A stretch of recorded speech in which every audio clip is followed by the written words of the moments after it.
أعوذ بالله من الشيطان الرجيم. بسم الله الرحمن الرحيم. الحمد لله الذي أنزل على عبده الكتاب ولم يجعل له عوجا قيما لينذر بأسا شديدا من لدنه ويبشر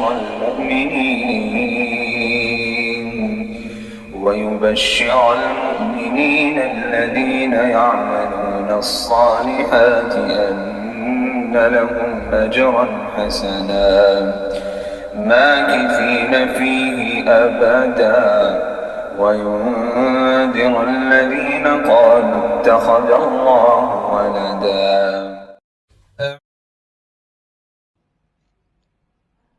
اعوذ باللہ من الشیطان الرجیم. بسم اللہ الرحمن الرحیم.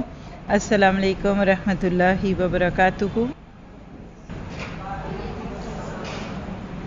اللہ تعالیٰ سے دعا ہے کہ وہ آپ سب کا میرا آنا اور یہاں جن ساتھیوں نے کوشش کی ان کا بلانا قبول کرے، اور ہم سب سے اللہ تعالیٰ ایک ایسا کوئی بہترین کام لے لے کہ جو ہم سب کی نجات کا ذریعہ بنے. ٹاپک آپ کے سامنے ہے. ٹاپک دیکھ کر کتنے لوگ آئے ہیں؟ آپ میں سے کون کون صرف اس ٹاپک کے لیے آیا ہے؟ چلیے اللہ سے دعا ہے کہ اس کا حق ادا کر دے. جب طلب لگ جاتی ہے تو پھر ہم گاڑیوں اور رکشوں پہ نہیں آتے، ہم شوق کی سواری پہ آتے ہیں نا. تو اللہ تعالیٰ آپ کا میرا یہ شوق سیکھنے کا سکھانے کا مرتے دم تک باقی رکھے، اور ہم اس کو لے کر اپنی عملی زندگی میں جائیں. ہمیں بہت بڑی بڑی باتیں نہیں کرنی، بہت بڑے بڑے کام کرنے ہیں انشاءاللہ تعالیٰ. چھوٹے چھوٹے پوائنٹس لیا کریں. اب تو آپ کو اسکرین پہ اتنے اچھے اچھے پوائنٹر مل جاتے ہیں نا، جتنا ایجوکیشنل ماحول میں بیٹھ کر سنیں گے اتنا فائدہ ہوگا. نحمدہ و نصلی علی رسولہ الکریم. اما بعد فاعوذ باللہ من الشیطان الرجیم.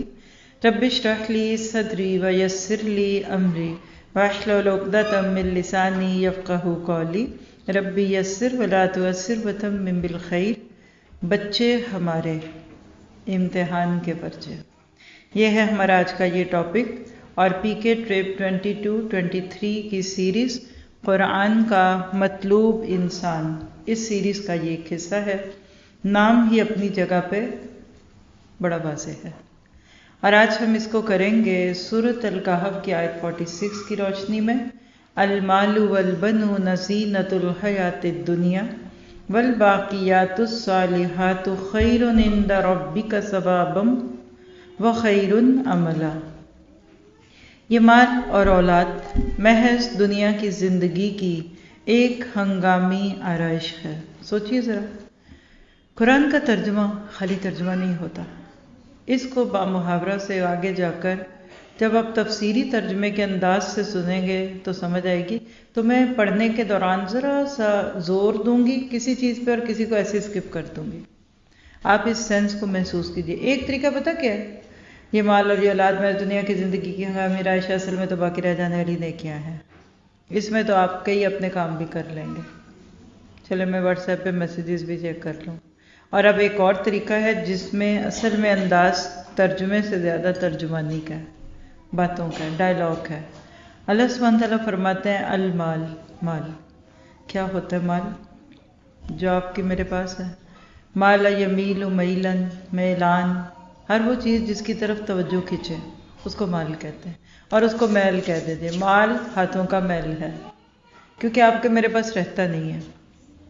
نوٹ دیتے ہیں تو چیزیں لیتے ہیں. کوئی نوٹوں کی دتیاں کھاتا نہیں ہے، پیتا نہیں ہے، پہنتا نہیں ہے. یعنی دن رات ہم مال کو دے کر چیزیں لیتے ہیں. تو مال میں میلان ہے، اور انسان کے دل میں مال کی محبت ڈالی ہوئی ہے. زُيِّنَ لِلنَّاسِ حُبُّ الشَّهَوَاتِ مِنَ النِّسَاءِ وَالْبَنِينَ وَالْقَنَاطِيرِ الْمُقَنطَرَةِ مِنَ الذَّهَبِ وَالْفِضَّةِ. ٹھیک ہے، تو اللہ نے کھبوئی ہوئی ہے.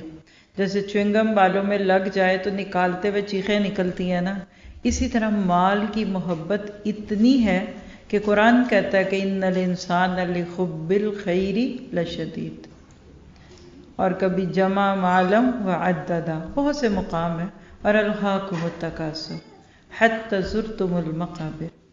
انسان اس دنیا سے گزر جاتا ہے لیکن اس کے مال کی محبت ختم نہیں ہوتی۔ اللہ کے نبی نے فرمایا کہ 2 چیزوں میں بوڑھے کا دل ہمیشہ جوان رہتا ہے، ایک لمبی عمر کی خواہش اور ایک مال کی محبت۔ اور آپ دیکھتے ہیں کہ وقت کے ساتھ مال کی محبت بڑھ جاتی ہے۔ ہم سوچتے ہیں نا کہ اب تو دنیا سے جانے کے دن ہے، اماں جی کے، ابا جی کے، بابا جی کے، اب انہوں نے کیا کرنا ہے، وہ اور گن گن کے رکھتے ہیں۔ اللہ نے سورۃ حدید میں وہ سٹیپس جو دیے نا کہ اعلموا انما الحیات الدنیا، بے شک خوب جان لو کہ دنیا کی زندگی کیا ہے، لعب و لہو و تفاخر بینکم و تکاثر فی الاموال والاولاد، تو اس میں اینڈ پہ کیا ہے؟ تفاخر، تکاثر۔ شروع میں کھیل اچھا لگتا ہے، کھیل کود میں دل لگتا ہے، انسان ہر چیز کو کھیل بناتا ہے۔ ماں بچے کو کھلا رہی ہوتی ہے اور وہ کھیل رہا ہوتا ہے، ماں بچے کو نہلاتی ہے اور وہ پانی سے کھیلنے لگتا ہے۔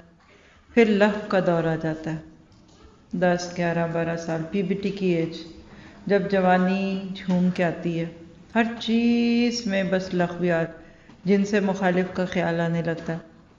اور پھر اس کے بعد ہوتے ہوتے ایک وقت آ جاتا ہے کہ جب انسان پھر زینت پہ چلا جاتا ہے، 20s، ہر چیز میں خوبصورتی چاہیے، گھڑی بھی خوبصورت ہو، فون بھی اچھا ہو، کپڑے بھی اچھے ہوں، پھر شادی کی عمر آ جاتی ہے، پھر کمرہ بھی سجے گا، زیور بھی بننے، دلہن کا جوڑا، اور پھر اس کے بعد تفاخر، 30s کے بعد فخر، میرے پاس اتنا، اس کے پاس اتنا، میرے اتنے اتنے، تکاثر فی الاموال والاولاد۔ پھر 40s 50s جب بچوں کے بچے شروع ہوتے ہیں، پھر اس کے اتنے بچے، اس کے اتنے پوتے، اس کے اتنے مربع، اس کی اتنی زمینیں، اور انسان یہ کرتا کرتا ساری زندگی جگلنگ کرتے کرتے بالآخر قبر میں پہنچ جاتا ہے۔ آپ لوگوں نے ایک اینیمیٹڈ سلائیڈ دیکھی ہوگی کہ ایک انسان بھاگ رہا ہے، گھوم رہا ہے، اور وہ خوب سٹرگل کر رہا ہے کہ کہیں میں گروں نہ، لیکن جو ہی وہ سٹرگل چھوڑتا ہے تو وہ قبر کے گھڑے میں گر جاتا ہے۔ بالکل آج حقیقت میں ہم اپنے ارد گرد یہی دیکھتے ہیں، صبح سے شام ہوتی ہے اور زندگی یوں ہی تمام ہوتی ہے، ہر ایک بھاگ رہا ہے۔ آپ شارع فیصل کے کسی ایسے کونے پہ جہاں سے آپ کو آتی جاتی گاڑیاں دکھیں، بیٹھ جائیے، آدھا گھنٹہ بیٹھ کر دیکھ لیں، آپ محسوس کریں گے اس چیز کو، کتنا رش ہے، کتنی گاڑی ہیں۔ ابھی بھی آج صبح کہیں تھے اور وہاں سے آتے ہوئے اسٹک ہو گئے، رش رش، اتنی گاڑیاں، یہ سب کہاں جا رہی ہیں، یہ سب کیا کر رہے ہیں؟ المال۔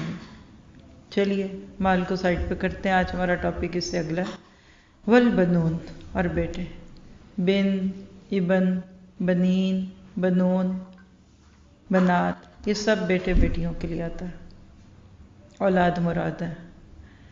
اولاد اور مال کیا ہے؟ یہ زینت الحیات الدنیا، محض دنیاوی زندگی کی ایک ہنگامی آرائش ہے۔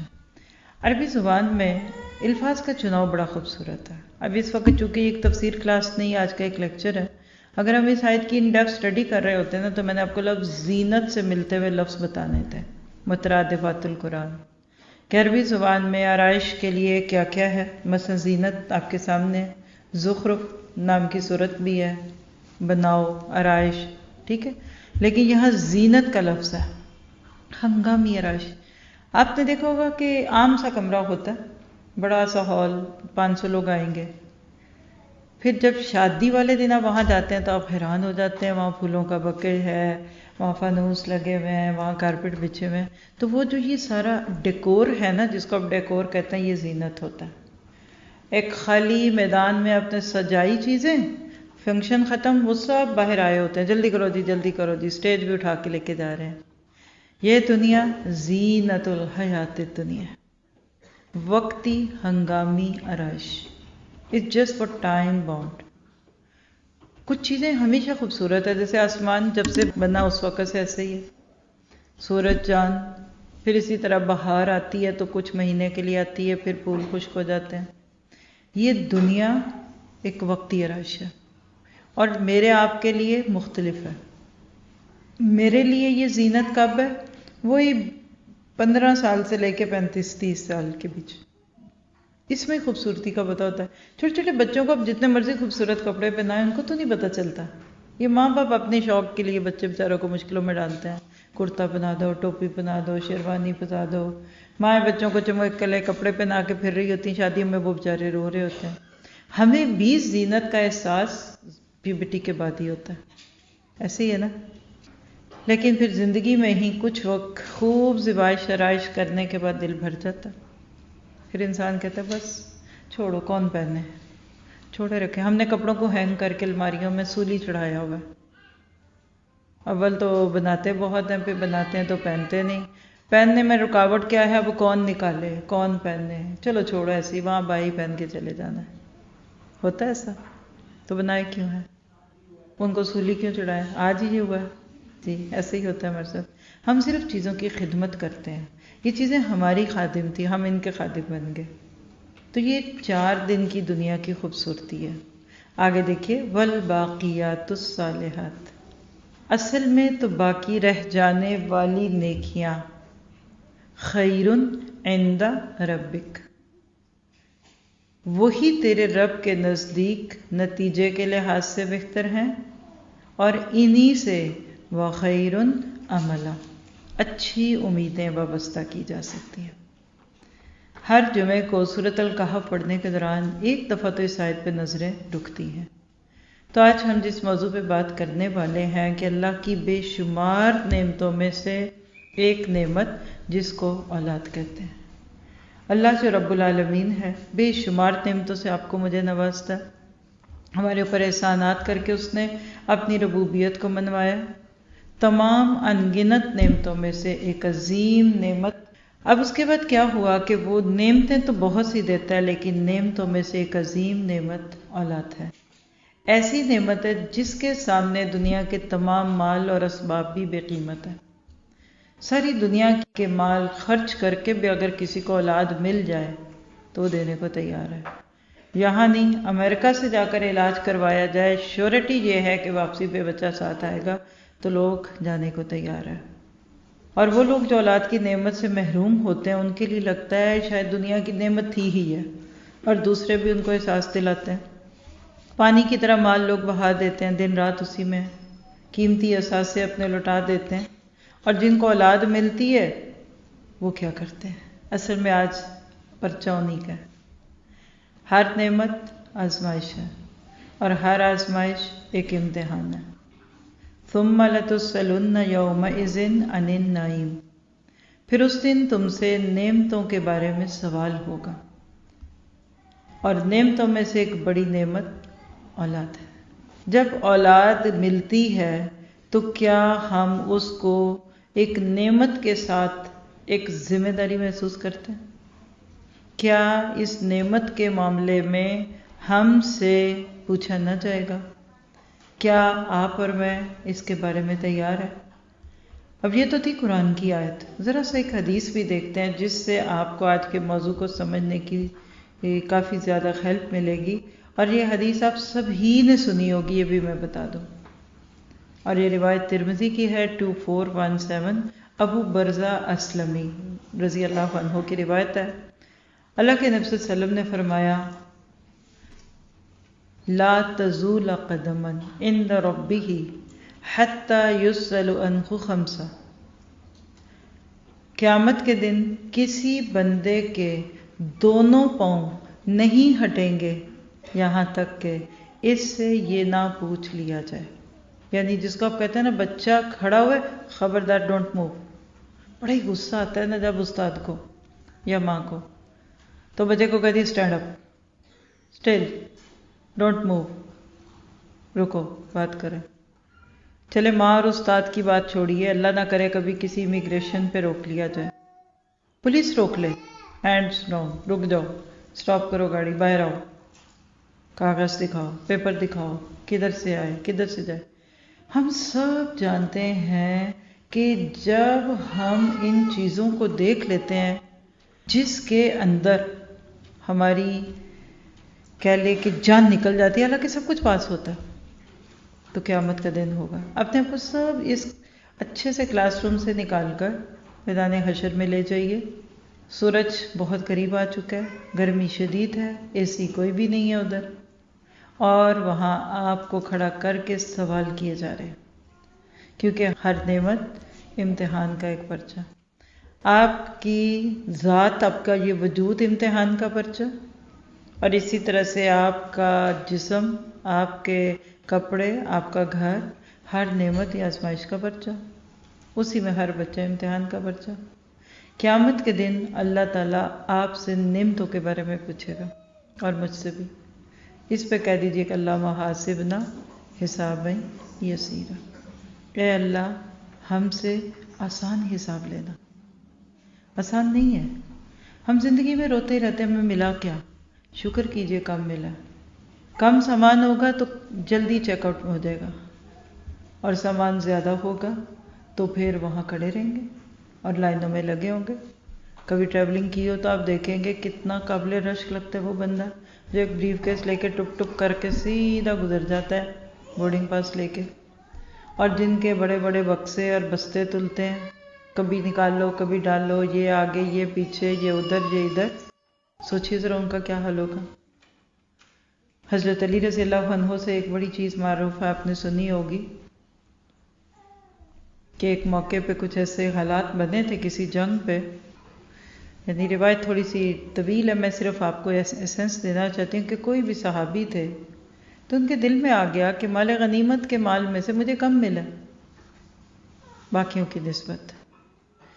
جب بات دل میں آتی نا تو زبان پہ آ جاتی ہے، اور زبان پہ آئی تو پھر نبی کے کان تک بھی پہنچ ہی گئی، بات پہنچ جاتی ہے، آپ وہاں پہنچے نہ پہنچے آپ کی کئی بھی بات پہنچ جاتی ہے۔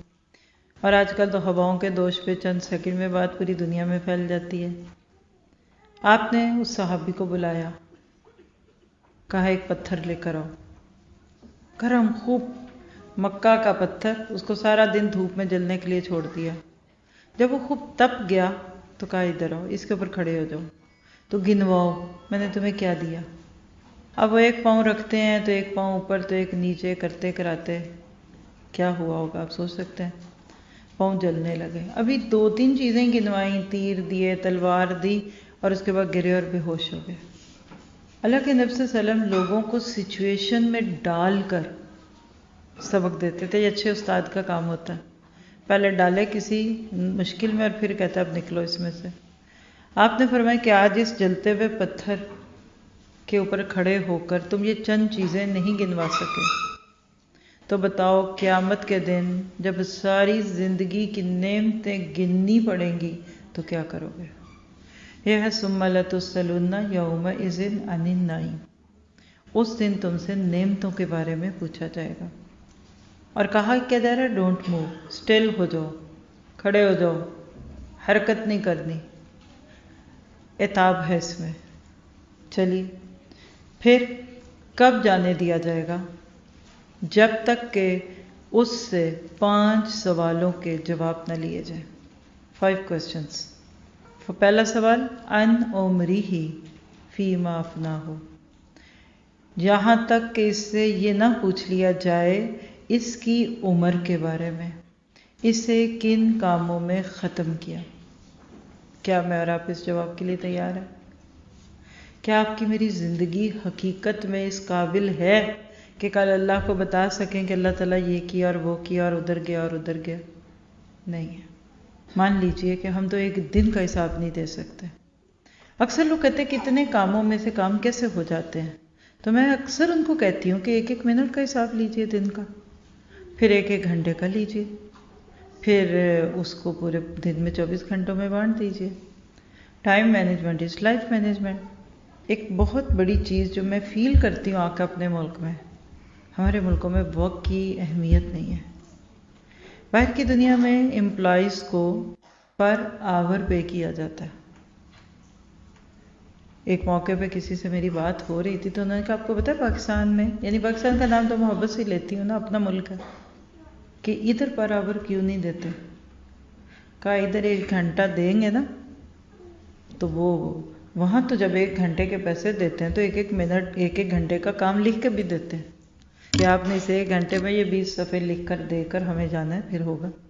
تو یہاں تو چائے پانی میں گزر جائے گا آدھا گھنٹہ، کسی فون کال کا اٹینڈ کرنے میں گزر جائے گا۔ کوالٹی نہیں ہے یہاں کے کام میں کہ وہ 1 پر آور پے کرے بیچارہ، وہ تو بینک کرپٹ ہو جائے گا غریب اگر آورلی پے کرنے لگ جائے گا۔ اللہ ماشاء اللہ باشعور لوگ تو ہر جگہ ہی ہوتے ہیں اور ہر طرح کے لوگ ادھر بھی ہوتے ہیں، لیکن بات یہ ہے کہ کیا ہم اپنی زندگی کے گزرے ہوئے ان دنوں میں سے احساس کے ساتھ جی رہے ہیں کہ ہم اس کا حساب دیں گے؟ چلیے، اس کی عمر کہاں گزاری؟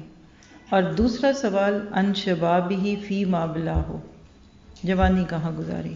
یہ کل کے لیکچر میں بتاؤں گی، سنڈے اسپیشل جو یوتھ اسپیشل ہو رہا ہے مسجد نسیم میں انشاءاللہ، فلائر آپ نے دیکھا ہوگا، سنگل ہوڈ کے بارے میں، ینگ بچیوں کے لیے، اپنی بیٹیوں کو لے کر آئیے گا کل شام کے لیکچر میں۔ اس کے اوپر آج بات نہیں کرنی، آج تو آپ لوگوں کی بات ہے۔ کل رات کسی پروگرام میں تھے تو وہاں کسی نے کہا پروگرام کا، تو بیٹی بھی تھی تو کہنے لگی سیٹرڈے کو تو میں نے نہیں آنا نا، وہ تو ماما کے لیے ہے، کیونکہ ہر بچہ امتحان کا پرچہ، تو پرچہ ہی ساتھ ہوگا تو پھر ماں کا امتحان کہاں ہوگا، میں سنڈے کو آؤں گی۔ تو بات یہ ہے کہ ہم اپنی زندگی کہاں گزارے ہیں۔ پھر تیسرا سوال ہوگا علم ہی، جو علم حاصل کیا اس پہ عمل کتنا کیا، ماذا عمل بما علم۔ پھر ایک سوال ان مال من این اکتسبہ، مال کہاں سے کمایا، و این انفقہ، اور کہاں سے خرچ کیا۔ اور اس روایت میں جسم کے بارے میں بھی آتا ہے کہ اپنے جسم کو کہاں کھپایا۔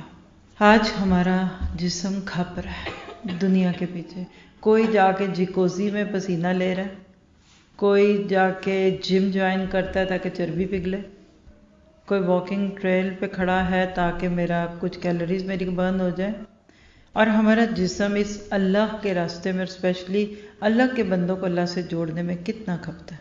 تو یہ ہے وہ تمہید جس کے بعد ہم دیکھیں گے کہ میری آپ کی زندگی کیسی ہے۔ اگر آپ دیکھیں تو پورا پیپر آؤٹ ہو گیا، ہماری زبان میں کیا کہتے تھے، پرچہ لیک ہو گیا، پیپر آؤٹ ہو گیا۔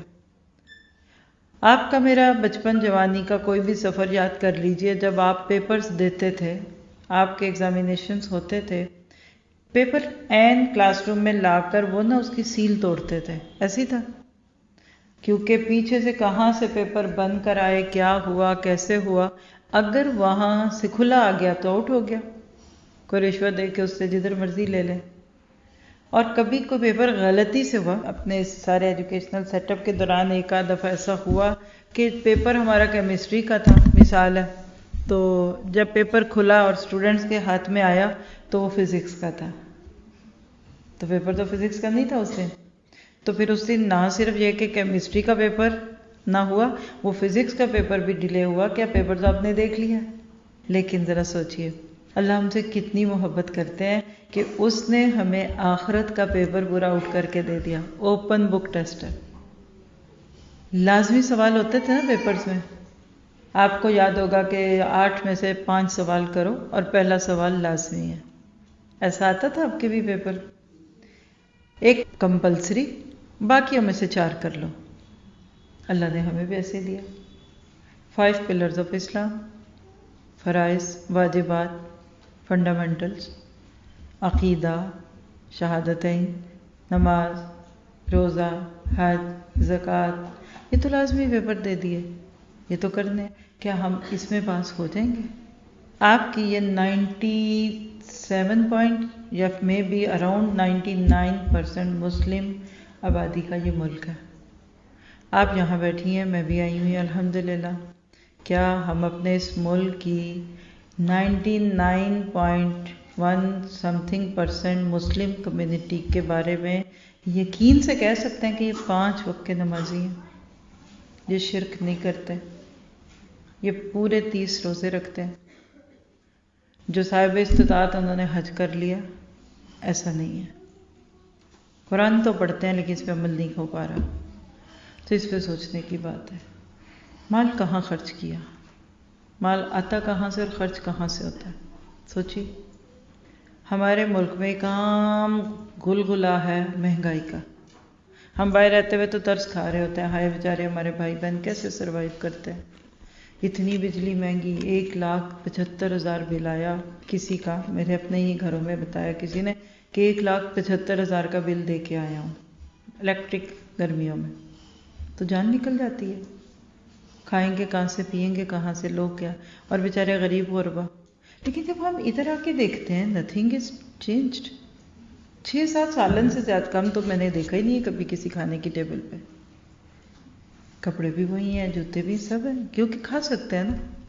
لیکن وہ ایک بات ہے نا کہ اس کھیت کو آگ لگا دو جہاں سے دہقان کو روزی بھی نہ ملے. تو سوال تو ہوگا. اب یہ ہم کیا کرتے ہیں اس کو دیکھنا ہے.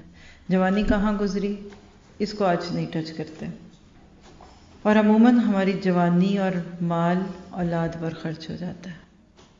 آج ہم بات کریں گے اولاد پہ. اب بالکل اسٹریٹ فارورڈلی آپ کو چند چیزیں دینا چاہتی ہوں. اولاد اللہ کی ایک عظیم نعمت ہے، سب مانتے ہیں، جس کے سامنے دنیا کے تمام مال اور اسباب بے قیمت ہیں.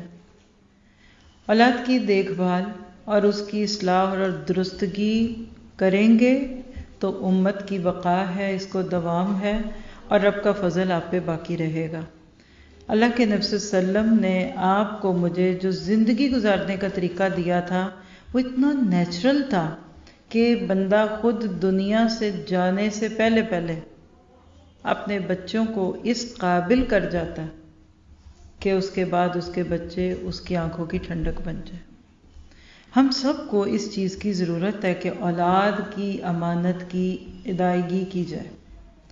اللہ سبحانہ تعالیٰ نے آپ کو مجھے اگر اولاد دی ہے، اور اگر آپ کی اولاد نہیں بھی ہے تو کیا آپ کے بھائی بہنوں کے بچے آپ کے بچے نہیں ہیں؟ اس امت کا ہر بچہ آپ کا بچہ. آج افسوس کے ساتھ کہنا پڑتا ہے کہ بچوں کی تربیت ہمارے لیے ایک امتحان بن گئی. عام طور پہ میں نے دیکھا ہے کہ پیپرز میں یا سبجیکٹس میں لوگوں کو حساب کا پیپر بڑا مشکل لگتا تھا، کچھ کو انگلش بھی مشکل لگتی تھی. لیکن آج کے دور کا مسئلہ جو ہے وہ کیا ہے؟ ہمیں دیکھنے والی بات ہے، بالکل ہینڈ ٹو ماؤتھ دکھ رہے ہیں لوگ بچوں کی تربیت کے معاملے میں. جتنے سوال ہیں، جتنی پریشانی ہے، کانوں سے پکڑ کے لا سکیں تو لائیں، کھینچ کے بچوں کو لائیں، اور مائیں آگے کہتی ہیں اس کو سمجھائیں. یہ چھوٹی تھی تو اچھی تھی، یہ بڑی ہے تو وہ تھی، یہ تھی وہ تھی. جب بچہ چھوٹا ہوتا ہے گھر کا ہر بندہ اس سے کھیل رہا ہے، اس کو گلگلا رہا ہے، گدگدا رہا ہے، کر رہا ہے، یہ کر رہا ہے. لیکن کیا بچے دنیا کی زندگی کے لیے بھی ہماری زینت اور تر و تازگی بن گئے؟ دیکھیے 3 چیزیں اپنے لیے پوچھئے. جن کے بچے ہیں میں ان سب سے پوچھوں گی، کیا آپ کے بچے حقیقت میں آپ کو اس وقت وہ خوشی دے رہے ہیں جو آپ نے سوچی تھی شادی سے پہلے؟ یا آپ نے پوری زندگی جو ان کو ٹائم دیا، جو ان کے ساتھ آپ کا معاملہ ہوا، اس کے بعد کیا آپ واقعی اس کو پا رہے ہیں؟ اگر پا رہے ہیں تو الحمدللہ، پھر اس کا مطلب یہ کہ آپ کی پیرنٹنگ اچھی ہے. آپ اللہ کی رحمت سے ان کو ان سارے اسلامک اصولوں پہ پال رہے ہیں کہ جس کے بعد بچے واقعی دنیا میں خوشی کا ذریعہ بنتے ہیں. کیونکہ بچے والدین کی آخرت سنوارنے کا سبب بھی ہوتے ہیں، اور نیک اولاد تو صدقہ جاریہ ہوتی ہے. اللہ کے نبی صلی اللہ علیہ وسلم نے فرمایا تھا کہ اذا مات الانسان انقطع عملہ، جب ایک انسان مر جاتا ہے تو اس کا نامہ اعمال منقطع ہو جاتا ہے. الا من ثلاث، 3 چیزیں اس کے جانے کے بعد بھی رہتی ہیں، جس میں صدقۃ جاریۃ، کوئی صدقہ جاریہ جو اس نے کیا، علم ينتفع بعدہ، کوئی علم جو سکھا دیا جس سے بعد میں نفع ملے، یا ولد صالح یدعو لہ، نیک اولاد جو اس کے لیے چھوڑ دی. کیا آپ اور میں اپنے بچوں کی تربیت اس نہج پہ کر پا رہے ہیں کہ ہم اپنے بچوں کو اس دنیا میں اپنے بعد کے لیے تیار کریں؟ سوچنے کی باتیں ہیں. آج کیوں آنکھیں گیلی ہیں؟ 2 چیزیں میری کثرت سے، ہمارے پاس دکھ سکھ کا بھی ایک پروجیکٹ ہے، میسیجز لوگ کٹ کے آڈیو میں چھوڑ دیں، کچھ بھی ہے جو ممکن ہو ان کو اس کے اوپر گائیڈ لائن دی جاتی ہے. یقین کریں کہ ایک طرف تو سسٹرز کے جو پرابلم شادی سے متعلق ہے وہ بہت بڑی تعداد ہے ہمارے پاس. کسی کو 1 مہینے میں طلاق ہو رہی ہے تو کسی کو 2 میں ہو رہی ہے، اور جو رہ رہی ہیں وہ انسانیت کے درجے سے گری ہوئی زندگی بسر کر رہی ہیں. جاہلوں کے پلے جب ماں باپ ڈال دیتے ہیں بچیوں کو تو وہ نہ جیتی ہیں نہ مرتی ہیں. واپس کیسے آئیں؟ پیچھے کریں گے تو باتیں ہوں گی، میکے میں کیا ہوگا. لیکن جو ایک دوسرا ایشو بن گیا وہ ہے اولادیں. آج ہماری اولادیں ہماری آنکھوں کی ٹھنڈک نہیں، آنکھوں کے آنسو بن گئی. اور جتنا آپ پاکستان سے باہر کی دنیا میں جاتے جائیں گے، اور نیٹ نے اور میڈیا نے آپ کے سارے فاصلے ختم کر دیے ہیں، اتنا آپ اس بات کو اب مان لیں گے اللہ کے نبی کی وہ حدیث کہ قرب قیامت وہ شخص جس کی اولاد نہیں، لوگ اس کو رشک سے دیکھیں گے کہ تم کتنے خوش قسمت ہو تمہاری اولاد نہیں. کیونکہ دیکھیں نا بالفرض جس کی اولاد نہیں ہے اس کا ایک غم کہ اولاد نہیں ہے، لیکن جس کی اولاد ہے اس کے پھر کتنے غم. دل پڑا ہوتا ہے اس میں، اولاد میں بندے کا دل پڑتا ہے، اور جس چیز میں دل پڑتا ہے اس کی اچھی بھی بہت جلدی خوش کرتی ہے اور اس کا غم بھی بہت دکھی کرتا ہے. آج ہمارے بچوں پہ باہر کی دنیا میں جو پرابلمز ہیں، جو ان کو ایکسپوز کیا جا رہا ہے، اس کو سامنے رکھتے ہوئے ہم سب کو اس بات کی ابھی سے فکر کرنی ہے کہ یہ اولاد رب کی امانت ہے. روز قیامت اس امانت کی ذمہ داری کے بارے میں ہم سے پوچھا جائے گا. اللہ کے نبی کی حدیث آپ نے 20 بار سنی ہوگی، کلکم راعین، تم میں سے ہر ایک شیفرڈ ہے، چرواہا ہے، اور ہر ایک سے اس کی رعیت کے بارے میں مسئولیت ہوگی. تو لہٰذا اگر اس دنیا میں اپنی اولاد کو اچھے اخلاق نہ دیے تو دنیا اور آخرت میں وبال جان بن جائیں گے. اللہ کے نبی صلی اللہ علیہ وسلم کی حدیث سنا دیتی ہوں، بخاری کی روایت ہے 5200، تم میں سے ہر ایک حاکم ہے اور ہر ایک سے اس کی رعیت کے بارے میں سوال کیا جائے گا. امیر حاکم ہے، مرد اپنے گھر والوں پر حاکم ہے، عورت اپنے شوہر کے گھر اور اس کے بچوں پر حاکم ہے. تم میں سے ہر ایک حاکم اور ہر ایک سے اس کی رعیت کے بارے میں سوال ہوگا. تو کیا پتہ چلا کہ اولاد کا پرچہ بڑا مشکل پرچہ ہوگا. آپ دیکھیے کہ ہم سب اپنی جوانی گزار چکتے ہیں نا، جب آپ 35+ ہوتے ہیں نا تو ایک قسم کا وہ مچ مر جاتا ہے، پنجابی میں کہتے ہیں مچ مر گیا، تھوڑا سا اسٹیبلٹی آ جاتی ہے ایموشن میں. لیکن مثال دے رہی ہوں کہ اگر آپ کو گانے سننے کی عادت تھی تو گانوں میں دل نہیں رہتا، ڈانس، رقص، سرود، محفلیں، کانسرٹس، دیوانے تھے آپ، تھوڑا سا ٹھہراؤ آ جاتا ہے. لیکن 35+ ہونے تک آپ کا پہلا بچہ جو نا وہ 15 سال سے اوپر کا ہو چکا ہوتا ہے موسٹلی. ایسے ہی ہے نا ہمارے کلچر میں. اگر آپ کی شادی 20 سال کی عمر میں یا 15 سال کے بعد ہوئی ہے تو بچہ پیدا ہونے تک آپ کی عمر 20-21 سال ہو گئی. اب ہوتا کیا ہے کہ جس عمر میں ہمارے شوق پورے ہو چکے ہوتے ہیں اور کسی بھی طرح سے اگر آپ جیسی باشعور ماؤں کو قرآن مل جاتا ہے، اب ان کی سوچ بدل جاتی ہے. لیکن اتنے میں ایک برانڈ نیو اکاؤنٹ کھل چکا ہوتا ہے گناہوں کا، پیشن کا، نافرمانیوں کا، جن کے اندر اب نئی آرزویں جیسے کونپلیں نہیں کھلتی، جوانی کی کمنگ ہوتی ہے. اگر ہم نے اپنے بچوں کو وقت پہ ٹیکل نہ کیا تو بالکل وہ وقت جس وقت آپ کی کشش کم ہو گئی گناہوں کی، بچوں کی شروع ہو رہی، یہ ہے وہ جس کو آپ آج جنریشن گیپ کہتے ہیں.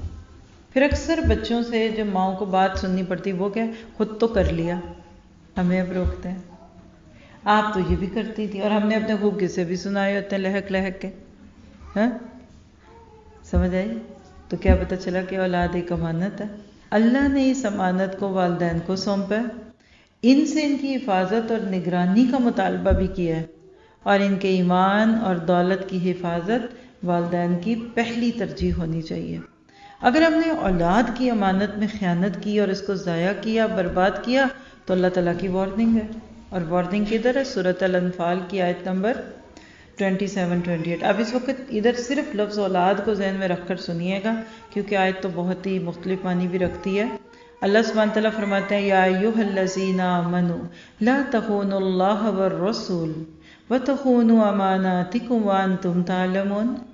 اے ایمان لانے والو، جانتے بوجھ سے اللہ اور اس کے رسول کے ساتھ خیانت نہ کرو، اپنی امانتوں میں غداری کے مرتکب نہ ہو. وَاعْلَمُوا أَنَّمَا أَمْوَالُكُمْ وَأَوْلَادُكُمْ فِتْنَةٌ، اور جان رکھو کہ تمہارے مال اور تمہاری اولاد حقیقت میں سامان آزمائش ہے. وَأَنَّ اللَّهَ عِندَهُ أَجْرٌ عَظِيمٌ، اور اللہ کے پاس اجر دینے کے لیے بہت کچھ ہے.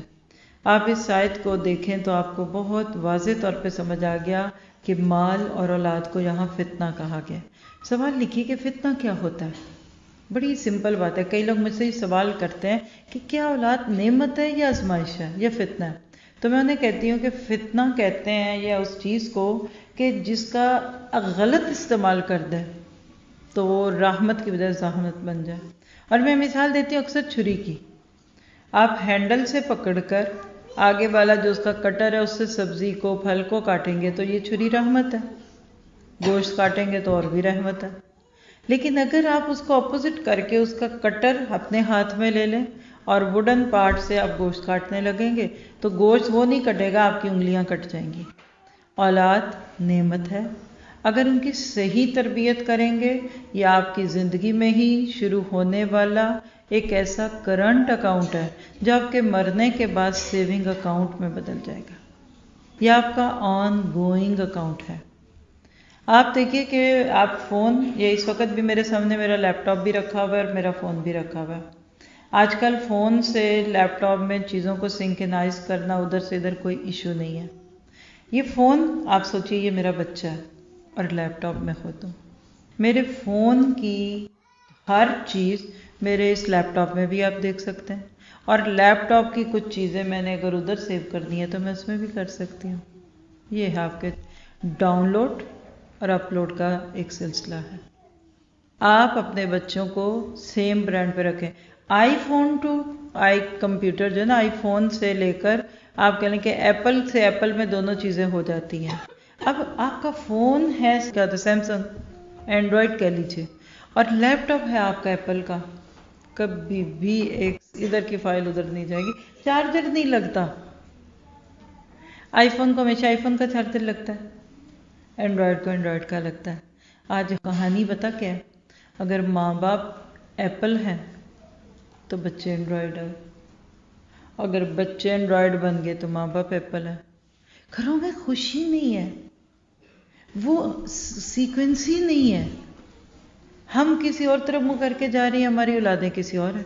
نتیجہ کیا ہو رہا ہے؟ گھروں کے اندر دوری ہے. بچے برجز کی بجائے بیریئر فیل کرنے لگے ہیں پیرنٹس کو. بچے اور ماں باپ کے اندر شروع سے ہی چپکلش تھی. ہم بھی جب چھوٹے تھے تو ہمیں بھی نہیں اچھے لگتے کئی باتیں اپنے ماں باپ کی، یہ سچ ہے. لیکن اب وقت کی تیزی اور سوشل میڈیا کی کثرت نے کچھ اسی قسم کا معاملہ کر دیا. اور پیرنٹنگ کا ایشو میں نے نان مسلم سے بھی سیکھا ہے. کرسچنز، جیوز اور ABCD، ان سب کے لیے بھی بچوں کو پالنا ایک ایشو بن رہا ہے. میرے ذہن میں اکثر ایک سوال آتا تھا، میں آپ کو دلچسپی کی خاطر سناتی ہوں. میں کہتی تھی کہ ہم تو ہیں مسلمان، اچھا اب ہمارا بچہ اگر مثال ہے کہ کانسرٹ میں چلا گیا، تمہارے حساب سے تو وہ بہت بری بات کر رہا ہے. تو نان مسلمس کیا کہتے ہیں جب ان کے بچے کانسرٹس میں جاتے ہیں؟ کیونکہ ان کے تو کلچر میں بلکہ لیونگ ٹوگیدر کا کلچر ہے. خدا نہ خواستہ ہماری کوئی بچی کسی لڑکے سے محبت کا شکار ہو جائے تو ہمارے لیے تو وہ بم پھوٹنے کے برابر ہے. تو گوروں کی بچی اگر ایک بوائے فرینڈ بنا لیتی ہے تو ان کا کیا ہے؟ میں نے اس سینیریو کو سامنے رکھ کے رستوں میں جب میری ٹریولنگ کے دوران بات ہوتی نا تو میں نے نان مسلم لوگوں کو چیک کیا کہ what did you think about your kids? What makes you angry? What makes you sad? یقین کیجئے کہ اوپر سے جو مرضی کہیں لیکن اندر سے ہم سب انسان ایک ہی جیسے ہیں. جو آج ہماری فکریں ہیں نا، وہ ایک سفر میں ایک اولڈ لیڈی تھی، 70-80 پلس تھی، تو وہ جیسے نانی تھی. تو مجھے باتیں کا موقع مل گیا، میں اس سے بات کر رہی تھی، بچوں کی بات ہوگی. یقین کریں مجھے اس گوری آنٹی کی باتیں سن کے اپنی نانی یاد آ رہی تھی. اس کے تفکرات اپنے گرینڈ سنز، گرینڈ ڈاٹرز کے بارے میں بالکل وہی تھے جو آج ہمارے اپنے بچوں کے لیے ہوتے ہیں. ہاں جو جوانی کے 20-25 سال ہیں نا، اس میں سب ایک ہی جیسے ہوتے ہیں. تو اللہ سبحانہ تعالیٰ مسلم پیرنٹس کو دوہری ذمہ داریاں دیتا ہے. کیونکہ دیکھیں نا، ویسٹ دور سے بہت چمک رہا ہے لیکن اندر اتنا خالی ہے کہ وہاں آپ کہتے ہیں بہت سارے اولڈ ہومز ہیں. میں کہتی ہوں کہ آپ کا پاکستان اگر اسلامک ملک بن جائے، اس میں ایک بھی اولڈ ہوم کی ضرورت نہیں، کیونکہ ہر گھر ہی اولڈ ہوم ہے. اب جب وہ لوگ یہ سنتے ہیں کہ آپ کے بوڑھے لوگ آپ کے گھروں میں ہی رہتے ہیں، you take care of your grand parents, تو وہ بوڑھوں کی آنکھوں میں نا آنسو آ جاتے ہیں. وہ ان کو جا کے اولڈ ہومز میں چھوڑ آتے ہیں. میں نے یہ ایکسپیرینس بھی کیا. یعنی آپ کہتے ہیں نا وہ لوگ بڑے کامیاب ہیں، ان کی سڑکیں صاف ہیں، ان کے گھر میں پانی صاف آتا ہے، ٹھیک ہے، مادی چیزیں وہاں بہت خوبصورت. مٹی اتنی کبھی آپ کو پورے سال میں نہیں ملتی جتنی آپ کو ایک دن میں گلے میں چلی جاتی ہے. لیکن جو اخلاقی پلیوشن ہے نا وہ بہت زیادہ ہے. ایک ایک چیز آپ کو وہاں کی محسوس ہوگی. جب اپنے بوڑھے ماں باپ کو اولڈ ہومز میں چھوڑ کر آتے ہیں تو وہ بوڑھوں کے ساتھ کیا ہوتا ہے. ہمارے پاس ایک ساتھی اسٹوڈنٹ تھی، پھر اللہ نے ان کو موقع بھی دیا، تو وہ بوڑھوں کے اولڈ ہوم میں کام کرتی تھی. وہ ہمیں سٹوری سناتی تھی. اللہ اکبر کبیرہ. یعنی آپ کی آنکھ خشک نہیں رہ سکتی اگر میں آپ کو 2-3 سٹوریز بھی سنا دوں کہ جب وہ اپنے بوڑھے ماں باپ کو اولڈ ہوم میں، جس کو میں اردو میں کہتی ہوں جمع کرانے آتے ہیں نا، تو ساتھ وہ انسٹرکشن کا ایک پیپر دے کے جاتے ہیں. ہم اب اس دن آئیں گے، پورا لکھا ہوتا ہے یہ ہفتے میں ایک دن آئیں گے، سنڈے نائٹ آئیں گے، کوئی ونس اے منتھ آئے گا، کوئی کچھ.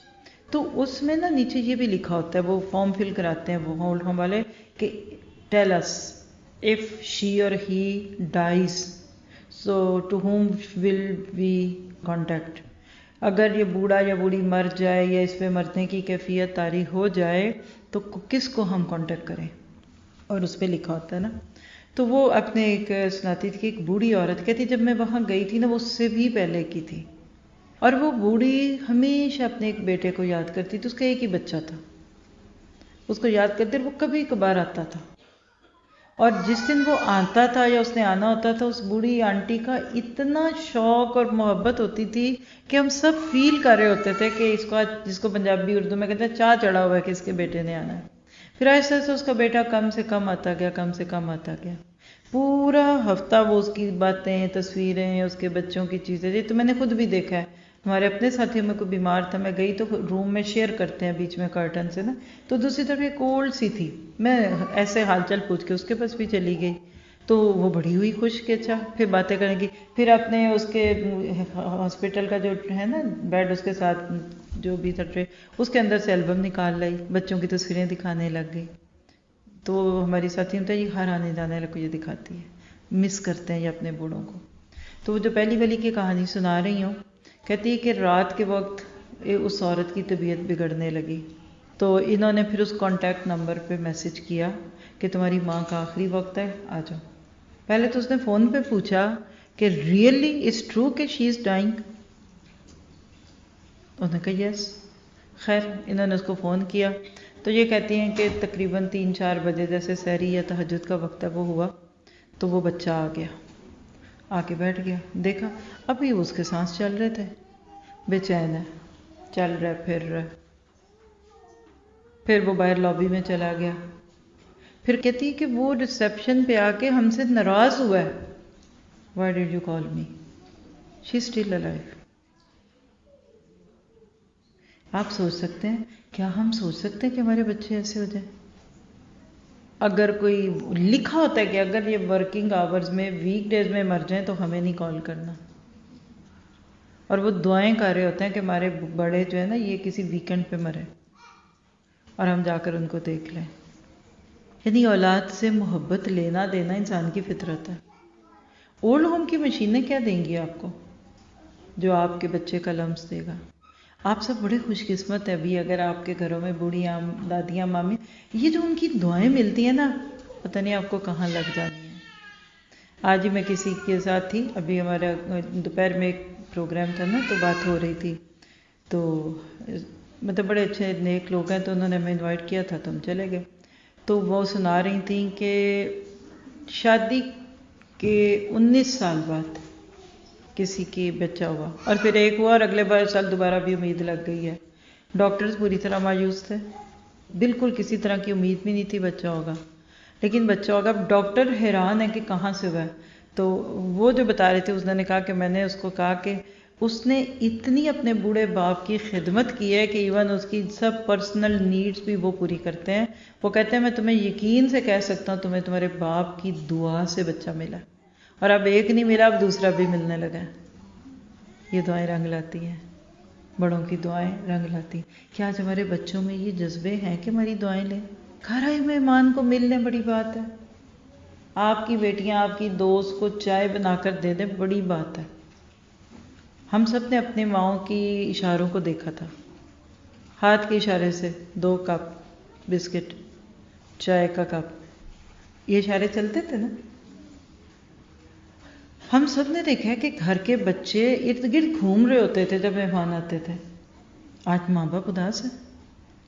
بچے کونوں میں بیٹھے، پتہ ہی نہیں کوئی آیا کہ نہیں آیا، کوئی خوشی ہے کوئی غم ہے، کوئی پڑھنے کا بہانہ، کسی کی کوئی اور مصیبت ہے، کسی کا کوئی اسائنمنٹ ہے، ہم نے ان کی پڑھائیوں کو سر پہ چڑھا لیا اور بعد سے کوئی بڑی چیز بن کے بھی نہیں نکلتے دکھتے۔ اور سب سے بڑی بات ہے کہ اللہ تعالیٰ ایک خبر دیتا ہے امت مسلمہ کو کہ تم صرف اپنی اس دنیا کے لیے نہیں اپنے بچے تیار کر رہے ہو، یہ مٹی کے مادو تھوڑی ہیں۔ آپ کے بچے ماسٹرز بھی کر جائیں، ایم ایس سے بھی ہو جائیں، جو مرضی کرا لیں، لیکن اگر ان کی آخرت بگڑ گئی تو کیا ہوگا؟ کیا ہم میں سے کوئی اپنے بچے کا پتلا بھی بنا کر اس کو آگ میں دیکھنا چاہتا ہے؟ ہم کیوں اپنے بچوں کے ہاتھوں اتنے مجبور ہیں؟ کیوں ہم اپنے بچوں کو منع نہیں کر پا رہے؟ پہلے ماں باپ سے بچے ڈرتے تھے، آج ماں باپ بچوں سے ڈرے۔ پہلے ماں باپ بچوں کو نہیں، بچے ماں باپ کو خوش کرنا چاہتے تھے، آج ماں باپ کی اٹموسٹ کوشش ہے بچے خوش ہو جائیں۔ یہ تو نہیں ہوگے۔ آپ بڑے سے بڑے عزت دار لوگوں کو کہہ لیجئے کہ پیچھے ڈال دیتے ہیں صرف بچوں کی نافرمانی کو پورا کرنے کے لیے۔ اور اللہ تعالیٰ جو ہمیں خود کو اور اپنی فیملیز کو آگ سے بچانے کا حکم دیتا ہے وہ کیا ہے؟ آپ سب نے مشہور آیت ہے اور قرآن کی واحد آیت ہے، سورۃ تحریم کی آیت نمبر 6، یا ایھا الذین آمنوا قوا انفسکم واہلیکم نارا وقودھا الناس والحجارہ۔ اے لوگوں جو ایمان لائے ہو، بچاؤ اپنے آپ کو اور اپنے اہل عیال کو اس آگ سے کہ جس کا ایندھن انسان اور پتھر ہوں گے۔ سوال لکھیے، کیا ہم اپنی آنکھوں سے اپنے بچوں کو آگ میں جلتا یا آگ میں گرتا دیکھ سکیں گے؟ دیکھ سکتا کہ بچے کو آگ میں؟ حقیقت یہ کہ ماں تو ایک بچے کو کانٹا بھی چبھتا نہیں دیکھ سکتی، اس کے گلے میں ذرا سا اچھو لگ جائے ماں وہ برداشت نہیں کر سکتی۔ لیکن آج کتنی مائیں ایسی ہیں جنہیں یہ فکر ہے کہ بچے جنت کے باغوں کے پھول بن رہے ہیں یا دوزخ کا ایندھن۔ کتنی ماں میں تڑپ ہے کہ ان کے بچے کل دین کا کام کریں گے کہ نہیں کریں گے۔ یہ اولاد امتحان کا پرچہ ہے۔ امام ابن جریر طبری، جن کی بڑی معروف تفسیر بھی ہے تفسیر طبری، وہ کہتے ہیں کہ وہ اولاد جو اللہ نے تمہیں عطا کی ہے وہ تمہارے لیے ایک امتحان اور ایک آزمائش ہے، اور اللہ نے اس لیے عطا کی ہے تاکہ وہ تم کو آزمائے کہ اس میں سے اللہ کا حق اسے کیسے دیتے ہو اور اللہ کے احکامات کی بجا آوری اور اس کے روکے ہوئے سے رکتے کیسے ہو۔ اللہ تعالیٰ آپ کو مجھے نعمتیں دے کر آزماتا ہے۔ اب ہر بچہ مختلف ہوتا ہے، یہ بھی یاد رکھیے۔ اگر آپ کے 4 بچے، ایوریجلی 4 بچے، 2 بیٹے 2 بیٹیاں یا 3 بیٹے یا 2 کچھ، آج آپ ایک میرے سے سوچ لے کر اٹھیں گے، میں نے انشاءاللہ اینڈ پہ آپ کو کچھ پوائنٹس بھی دینے ہیں جس کے لیے آپ تیار رہیں، لیکن اس وقت آپ سوچیں کہ ہر بچہ امتحان کا پرچہ۔ آپ ایک کے اوپر نام گڈو لکھیں، ایک کو پپو لکھیں، ایک ننی ہے، گڑیا ہے، اب ان کے جو بھی اصلی نام ہے، ہر بچہ مختلف ہوگا۔ پہلی تو بات ہے، آپ سب کے جو بچے ہیں آپ خود ان کو دیکھ کر نہیں کہیں گی کہ میرا یہ بچہ فطری طور پہ بڑا سیدھا ہے، یہ تیز ہے، یہ ہوشیار ہے، یہ انٹیلیجنٹ ہے نا؟ یہ فطری سی چیزیں نا، اس کو ہم ختم نہیں کر سکتے۔ لیکن ماں باپ مختلف قسم کے ہوتے ہیں، کچھ پڑھے لکھے ہوتے ہیں، کچھ ان پڑھ ماں باپ ہوتے ہیں، دین کے ناطے سے بھی دونوں چیزیں اور دنیا کے ناطے سے بھی۔ اب پڑھے لکھے اور ان پڑھ جو ہوتے ہیں نا، ان کے امتحانی سوالات کی نوعیت میں بہت فرق ہوتا ہے۔ ایک ماں ہے، کم شعور ہے، شعور ہی کوئی نہیں اس کو، اس کا امتحان، اس کا پرچہ آسان ہوگا۔ ایسے جیسے میٹرک والے کا پیپر نسبتاً آسان ہوتا ہے ایف ایس سی والے سے، پرائمری والے کا میتھ کا پیپر نسبتاً آسان ہوگا میٹرک کے پیپر سے۔ لیکن جو پڑھی لکھی ماں، باشعور ماں، ایک قرآن پڑھی ہوئی ماں اور ایک قرآن نہ پڑھی ہوئی ماں، دونوں میں بہت فرق ہوگا۔ تو زندگی کا ایک کہہ لیجئے کہ مقصد سمجھ کر اس کو عملاً اپنانے والی ماں کا بحیثیت داعیہ ذمہ داری کا حساب فرق ہوگا۔ اس وقت اگر ہم اپنے ارد گرد نظر ڈالیں، جس معاشرے میں آپ پر ماشاءاللہ کراچی شہر میں بڑی خیر ہے، یہ بات میں آج سے 20 سال پہلے بھی کہتی تھی، 10 سال پہلے بھی کہتی، اور اس ٹرپ میں نے اس 4 دن میں دیکھ لیا کہ الحمدللہ اس شہر میں بہت خیر ہے۔ اللہ نے ہر چیز میں آپ لوگوں کو مطلب کہہ لیجئے کہ ابنڈنس دی ہے. بڑا شہر، بڑی باتیں. یہاں دین کا رجحان دوسری جگہوں سے زیادہ ہے. اس شہر میں ماؤں کو فکر زیادہ ہے ماشاءاللہ. اور آپ سب کا روز میں دیکھ رہی ہوں آ کے بیٹھنا دیکھ رہی ہوں کہ یہ آپ کے دل میں یہ تڑپ ہے. اور آپ خود بھی قرآن کی کلاسز سے جڑی ہوئی ہیں. تو دیکھا جائے تو اس وقت ہمارے معاشرے میں لوگوں کی زندگیاں تین طرح سے ہیں. بلکہ اگر آپ پورے شہر یا ملک یا مسلمانوں کو آپ کیٹیگرائز کریں نا تو تین قسم کے پیرنٹس آپ کو دکھیں گے. ایک وہ ہیں جن کی زندگی اسلامی شاعر پہ مبنی ہے، پریکٹسنگ مسلم ہے. ان کی زندگی میں اسلام کا ہی لفظ سب سے اوپر ہے. ٹھیک ہے. دوسرے وہ ہیں جو جاہلیت کی قدیم اور خاندانی رسومات کا شکار ہیں. وہ جتنا مرضی پڑھ لکھ جائیں، قرآن یا دنیا، انہوں نے مہندی ضرور کرنی ہے، انہوں نے اپٹن کی محفلیں سجانی ہیں، ان کی شادی پہ میوزک چلنا ہی چلنا ہے، ان کے مکس گیدرنگیں ہونی ہی ہونی ہے، اور سو آن جو کچھ بھی لوگ کرتے ہیں. یعنی پڑھ جاتے ہیں، عمل ان کا بڑا مشکل ہے. یہ دوسری قسم ہے، یعنی جس کو آپ کہہ لیں مڈل کلاس. ادھر سے بھی باتیں سنتے ہیں، ادھر سے بھی سنتے ہیں. ہر قرآن کی کلاس میں بھی آپ کو ملیں گے، اور ہر رسم کے اندر بھی ان کو جانا پڑتا ہے. یہ الگ بات ہے وہ خوشی سے جا رہے ہیں کہ نہیں جا رہے، لیکن یہ دو طرح کے لوگ ہیں. تیسری قسم کے وہ لوگ ہیں جو جدید تعلیم یافتہ اور مغربی معاشرت کے سحر کا شکار ہو گئے. ان کو ڈھونڈنے کے لیے آپ کو باہر جانے کی ضرورت نہیں ہے. یہ آپ کے اپنے ملک میں بھی بہت ہے. یہ میں نے چیز فیل کی ہے. ہر جگہ سے آپ کو ہر طرح کے لوگ آپ کو ملیں گے. ٹھیک ہے. اب آپ اپنے آپ کو دیکھیے. فرسٹ تھنگ تو اپنے آپ سے پوچھیے کہ میں کس گھرانے سے تعلق رکھتی ہوں. میں اپنے آپ کو اس چیز سے بہت خوش قسمت محسوس کرتی ہوں کہ مجھے ہر قسم کے لوگوں سے ملنے کا اللہ موقع دیتا ہے. یعنی آپ کے آج شاید چوتھا دن ہے ہمارا کراچی میں، اتنے ڈائیورس لوگوں سے میں ملی ہوں. کل رات میں جس محفل میں تھی اس کا کراؤڈ، وہ بھی دین کے نام پہ محفل تھی الحمدللہ، وہاں کا گیٹ اپ بالکل اور تھا. ابھی یہاں آنے سے پہلے میں ایک جامعہ کے اندر سے اٹھ کر آئی ہوں، اور ظاہر ہے کہ جامعات کے اندر جو لوگ رہتے ہیں ان کے گھر بھی اس میں، ان سے بھی مل کے آئی ہوں. وہ بھی نیک دیندار، یہ بھی نیک اور دیندار، وہ بھی دین کا نام لیتے ہیں، یہ بھی، لیکن زمین اور آسمان کا فرق ہے. آپ اپنے آپ کو پوچھئے میں کس میں آتی ہوں. کیا آپ خود دیندار گھرانے سے ہیں؟ آپ کے ماں باپ بھی دیندار تھے؟ پیدا ہوتے ہی آپ نے نہ گناہ دیکھا نہ چکھا نہ آپ کو موقع ملا؟ کچھ کہتے ہیں لو جی ہم نے تو آج تک گانا ہی نہیں سنا، ہم تو پیدا ہوئے بھی 8 سال کی ہوئی تو ہمیں برقعے پہنا دیے گئے. یہ بھی سوچ ایک ہوتی ہے. جدی پشتی اور وہ لوگ جن کا تعلق علماء کے خاندان سے جڑتا ہے، نسبتیں جڑتی ہیں. اب آپ اس گھر میں اگر خود پیدا ہوئیں تو آپ کا بچہ اس کے لیول پہ.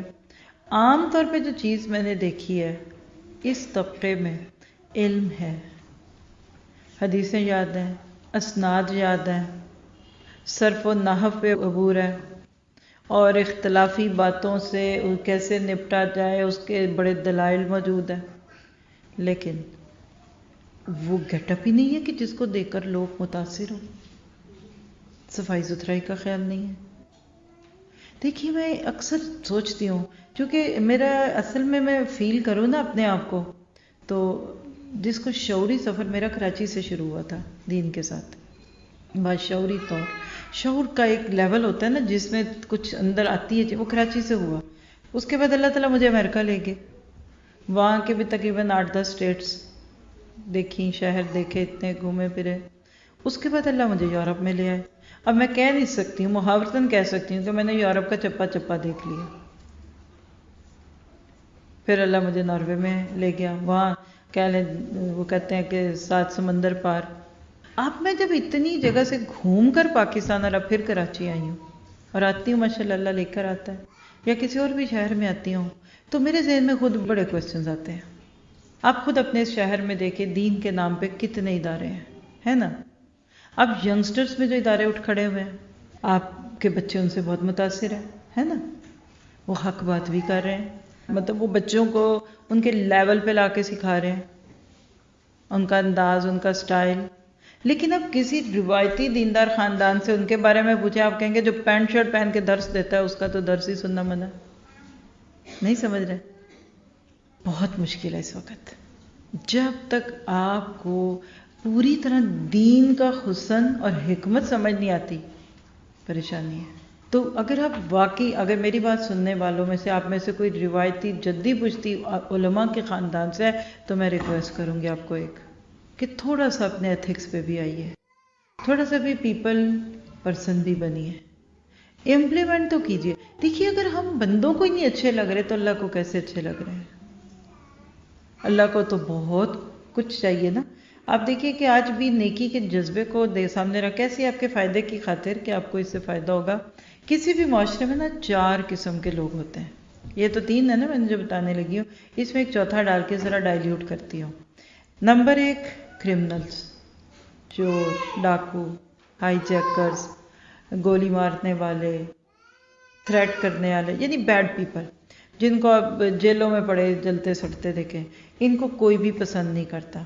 ایسے پہلے والے وہ لوگ ہیں، یعنی سب سے گرے گزرے لوگ، جس کے اندر طوائفیں بھی ایک دور میں گنی جاتی تھیں، جسم فروشی کا کام کرنے والے لوگ، یہ سب سے برے لوگ ہوتے ہیں۔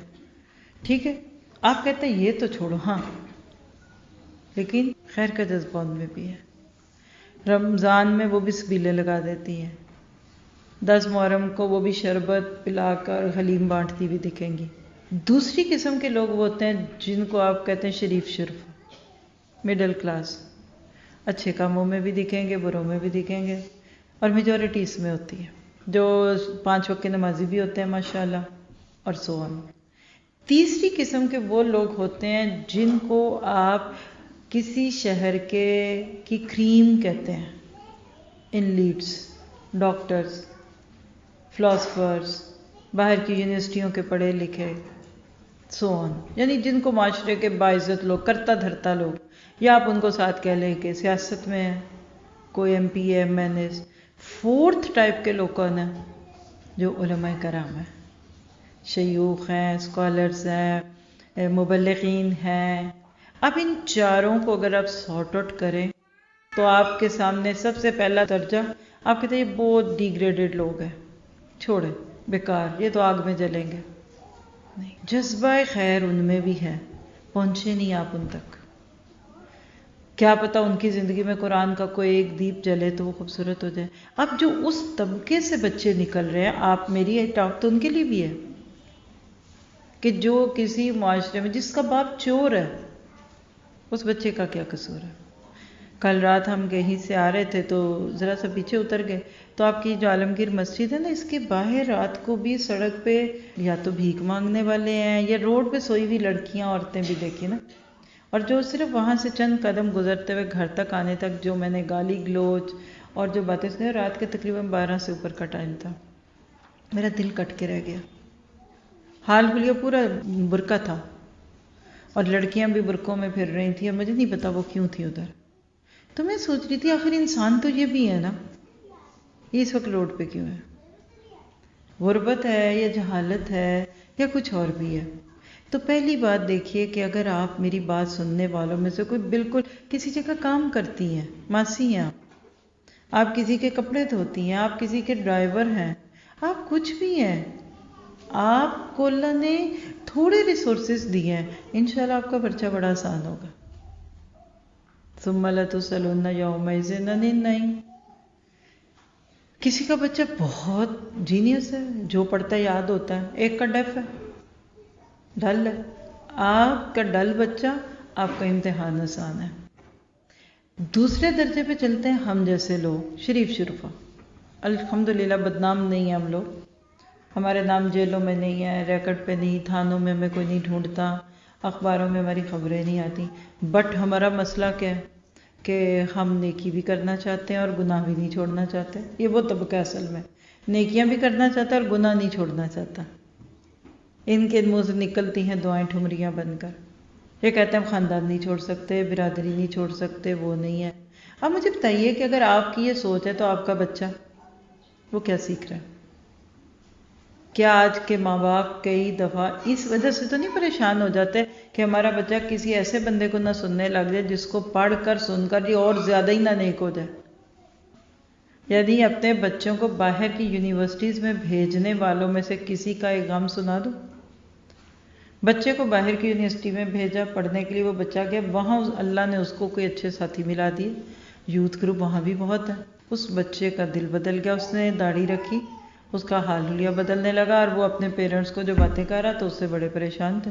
ایک محفل میں ان کی جو ماں تھی، ان سے دوسری اس کی دوستیں پوچھ رہی ہیں، سناؤ بھائی، سنا تمہارا بیٹا آیا ہوا ہے، ٹھیک ہے؟ کہتی ہے پہلے سے بہتر ہے۔ تو یہ ہماری ایک ٹیچر نے یہ بات سنائی تھی، انہوں نے کہا کہ مجھے ان کی باتیں سن کے تجسس ہوا کہ اللہ نہ کرے ان کے بچے کو کیا ہوا ہے، بیمار تھا جب، ٹھیک ہے؟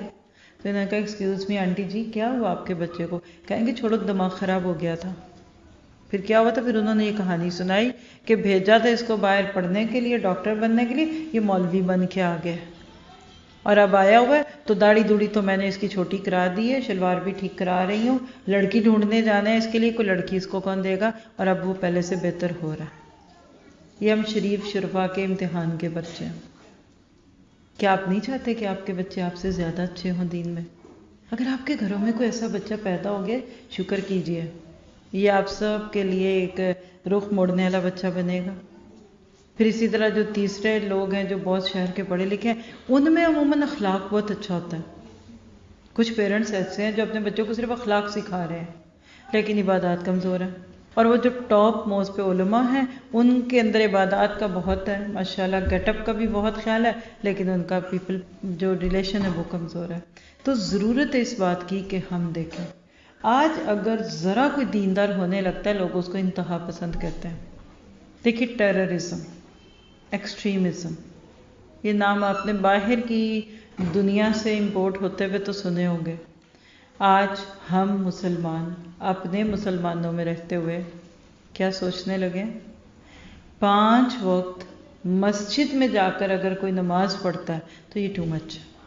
میرے شوہر کو اللہ زندگی دے، وہ نہیں پڑھتے جماعت کے بغیر نماز، اور جماعت نہیں کہ گھر کی، مسجد۔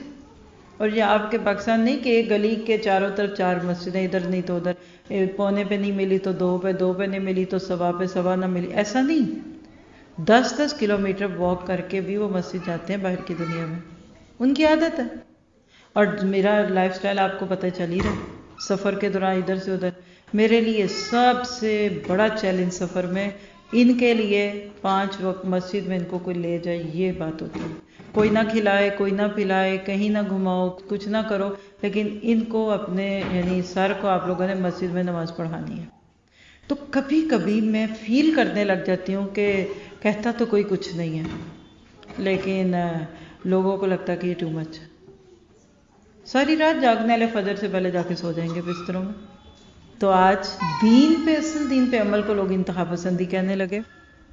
اسی طرح آپ دیکھیے کہ شرافت، حیا، عزت کے سکے کھوٹے ہو رہے ہیں۔ تھوڑی سی اس پہ بات کروں گی بیٹیوں کے ناطے سے۔ یہ جو پہلی بات کی ہے نا، میں آپ سب ماؤں کو ایک بہت محبت سے، پیار سے ایک ایڈوائس دینا چاہتی ہوں، اور وہ یہ ہے، اگر آپ کے بیٹے 12 سال سے، بلکہ 10 سال سے پیچھے لیجیے، 10 سال سے لے کر اس سے آن ورڈ عمر کے نا، the best gift you can give it to ہم، ان کو مسجد کی نماز کی عادت ڈالتا ہے۔ آپ کے میاں مسجد میں جا رہے ہیں کہ نہیں جا رہے؟ پہلے تو میاں صاحب سے بات کیجئے کہ میاں صاحب بچہ بڑا ہو رہا ہے، اب آپ اس کی خاطر مسجد میں جائیں، آپ کی تو زندگی اب جا ہی رہی ہے، جو جا رہی ہے اس کو عادت ڈالیں۔ اور اگر وہ نہیں جا پاتے نا کسی نماز میں تو انگلی پکڑ کر آپ اپنے بچے کو لے جائیں، دن کی کوئی ایک آدھی نماز جا کر آپ اس کے لیے باہر کھڑے ہو جائیں، اگر مسجد میں عورتوں کو نہیں جانے دے رہے آپ پڑھیں۔ یقین کریں یہ وہ چیز ہے جس نے باہر کی دنیا میں برائی سے روکا۔ میں نے ابھی آپ کو بات کی نا، یعنی ان کا زندگی کا سارا حصہ بچپن جوانی امریکہ میں گزرا، تو میں ان سے اکثر پوچھتی تھی اتنی گندگی میں آپ کیسے بچ گئے؟ تو یہی کہ آیت سناتے ہیں مجھے، ان الصلاۃ تنہا عن الفحشاء والمنکر، کہتے میری نماز نے مجھے برائی سے روکا، اور کہتے میری ماں نے جو مجھے بہترین تحفہ دیا ہے وہ نماز کا دیا ہے۔ تو آج آپ کام کیجئے، اپنے بیٹوں کے لیے ایک سبق میرے سے لے کے اٹھیے، ان کے دل میں اللہ کی محبت بھری ہے، وہ کیسے بھرنی ہے؟ قرآن کے ذریعے، اللہ سے جوڑنے کے ذریعے۔ یہ پریکٹیکل ٹپس میں ابھی بس میں آپ کے ساتھ شیئر کرنے لگی ہوں۔ لیکن آپ اپنے بچوں کو مسجد کی نماز اور نماز کے ترجمے اور ترجمے کے ساتھ اگر آپ ان کو فاتحہ سے ناس تک قرآن کا ترجمہ کروا دیں، اس سے تو کوئی بڑی بات ہی نہیں ہے، ٹھیک ہے۔ اور بیٹیاں، آپ کی بیٹیاں بھی ہیں، جس چیز سے میرا دل سب سے زیادہ کٹتا ہے اس وقت اپنے مسلمانوں کے حالات کو دیکھ کر، پچھلے ٹرپ تک بہو بیٹیوں کے کپڑوں کو دیکھ کر ہوتا تھا، اس ٹرپ میں گھر کی ماسیاں، ہم کہیں گے اپنوں ہی کے گھر میں، تو جو بچی گیٹ کھولنے آئی اس نے پینٹ پہنی بھی تھی اور اتنی چھوٹی شرٹ تھی کہ اس کے ہپس تک سب کھلے تھے۔ مجھے سمجھ ہی نہیں آئی کہ یہ کون ہے، کہاں سے آئی۔ پتہ چلا کہ ان کے رشتہ داروں میں سے کسی کی ماسی تھی، وہ خود کہیں گے تو اس بچی کو ادھر چھوڑ گئے۔ پھر میں نے اس کو ایک آدھ دن آبزرو کیا تو وہ بچی بالکل ویسٹرن کپڑے پہنتی ہے۔ وہ کہاں سے آئے کپڑے؟ گھر والیاں جو پہنتی ہیں ان کی بچیاں چھوٹے ہوئے یا پرانے ہوئے تو ان کو دے دی۔ وہ میں کام کرنے والی کا گیٹ اپ بدل گیا۔ شرافت، حیا اور عزت کو پامال نہ ہونے دیں۔ آج گھر جا کر اپنی بیٹیوں کے ایک ایک کپڑے کو ایسے اٹھا کر دیکھیے اور پوچھئے کیا یہ کپڑے پہن کر یہ میری بچی کل کامیاب ہو جائے گی؟ چست پجامے، ٹائٹس اور جو کچھ آپ، مجھے کچھ کہنے کی ضرورت نہیں ہے۔ اور ایک اور چینج آج کیا آیا کہ سادگی، کفایت شعاری کی جگہ مادیت پرستی اور ریاکاری نے لے لیا۔ جسٹ فرنٹ کو دیکھتے ہیں، ایکسپوجر، گھر کیسا، سجاوٹ کس کی، شادی کا ہال کیسا۔ ابھی صبح بتا کے آئی ہوں کہ کل بتایا شاید، یدی ہمارے اپنوں میں سے کسی کی گواہی ہے، شادی پہ ان سے پہلے دن کی جو شادی تھی انہوں نے جو ڈیکور پہ پیسہ لگایا تھا وہ 1,40,00,000 روپے کا بل تھا۔ فانوس، پھول، یہاں سے لے کے وہ 2 میل باہر تک کا پارکنگ لاٹ فانوسوں سے بھرا ہوا۔ اب جب ایسی شادیاں آپ کریں گے تو باقیوں کا کیا ہوگا؟ تو اتنی بات کو اگر میں جذب کرواؤں، جو آج کا ہمارا ٹاپک ہے، تو میرے ساتھ رہیے گا کہ ہم سب کے بچے امتحان کے پرچے ہیں۔ ان پرچوں کو شعور کے ساتھ حل کیجیے اس سے پہلے کہ کل وہاں آپ کا رزلٹ ناکامی کی صورت میں ہے۔ دیکھیں نا، اس وقت 3 گھنٹے ہیں، میں کچھ بھی لکھ دوں، کچھ بھی مٹا دوں، کچھ ایکسٹرا نوٹ لگا دوں، صحیح کر دوں، میرے ہاتھ میں ہے۔ جو ہی میرا پیپر بند کر کے ایگزامینر کے ہاتھ میں چلا گیا، میرے ہاتھ میں کچھ نہیں رہے گا۔ بالکل اسی طرح آج we can delete, we can redo, ہم اس کو ڈیلیٹ کر دیں، ہم سکپ کر دیں، ہم بڑھا دیں، کم کر دیں، we can do it, it's not too late. تو آئیے ذرا دیکھتے ہیں کہ ان پرچوں میں پاس ہونے کے لیے کیا کیا جائے۔ آپ کو یاد آنا چاہیے جب آپ کبھی پڑھتے تھے تو آپ امتحانی پیپر ڈھونڈتے تھے، پچھلے 5 سال کے پیپرز یاد ہے؟ اور ہمارے ہاں ایک معروف سی بات تھی، اور وہ کیا تھی کہ پچھلے پیپرز جو ہوتے ہیں نا وہ اسی میں سے گھوم پھر کے آتا ہے، ایسے ہی تھا نا؟ تو ہم اپنے اگر ماں باپ کے پیپرز دیکھ لیں، وہ کیسے تربیت کرتے تھے؟ آپ کی نانی نے کیسے تربیت کی؟ آپ کی دادی کو بہت پڑھی لکھی خاتون تو نہیں تھی، 8-8 10-10 بچے تو ہوتے تھے نا؟ آپ سے 1-2 نہیں پل رہا، وہ 10 پال لیتی تھی، کیوں؟ اس کو سامنے رکھتے ہوئے ذرا سی ایک چیک لسٹ بناتے ہیں، اور یہ لاسٹ سلاٹ ہے، اس کے بعد میں آپ لوگوں کو موقع دوں گی۔ پریکٹیکل کویسچن لائیے میرے پاس، لکھ کے دیجئے تاکہ میں ٹائم ویسٹ نہ کروں، اور آپ کے کویسچن جو بعد میں آپ نے آ کے مجھ سے پوچھنا ہے ادھر ہی ٹیکل ہو۔ کریں کیا؟ نمبر 1، سب سے پہلے یہ آپ لکھ لیں، ماں اور باپ کو اپنے ایمان اور عمل کا تجزیہ کرنا ہو۔ دیکھیے، پڑھایا ہی نہیں ہے استاد نے تو طالب علم سے جواب کیسے مانگیں گے؟ نہیں سمجھے؟ بینگ اے قرآن ٹیچر، میں نے آپ سورۃ فاتر ابھی پڑھائی نہیں، تو کیا میں آپ سے سورۃ فاتر کا امتحان یا ٹیسٹ لینے کا حق رکھتی ہوں؟ تو سب سے پہلا سوال خود سے کیجئے، کیا میرا اپنا ایمان اور میرا عمل ایسا ہے کہ میں نے اپنے بچے کو وہ سب سکھایا؟ کیسے؟ اس کے اندر کچھ محاسبے کے نقطے نوٹ کرتے ہیں۔ نمبر 1، ہمارا اپنا ایمان کس درجے کا ہے؟ مجھے فکر آخرت کتنی ہے؟ میں اپنے انجام سے کتنی خوفزدہ ہوں؟ حب رسول یعنی مجھے خود نبی صلی اللہ علیہ وسلم سے کس درجے کی محبت ہے؟ میری اپنی عبادات کی کیفیت کیا ہے؟ میں خود نماز کس پابندی سے اور کتنے خشوع سے ادا کرتی ہوں، میرا اپنا قرآن سے تعلق کتنا ہے، اور سب سے مشکل سوال یہ ہے کہ میرے اپنے ہی خاندان اور خاص طور پہ سسرال سے تعلقات اور معاملات کیسے ہیں۔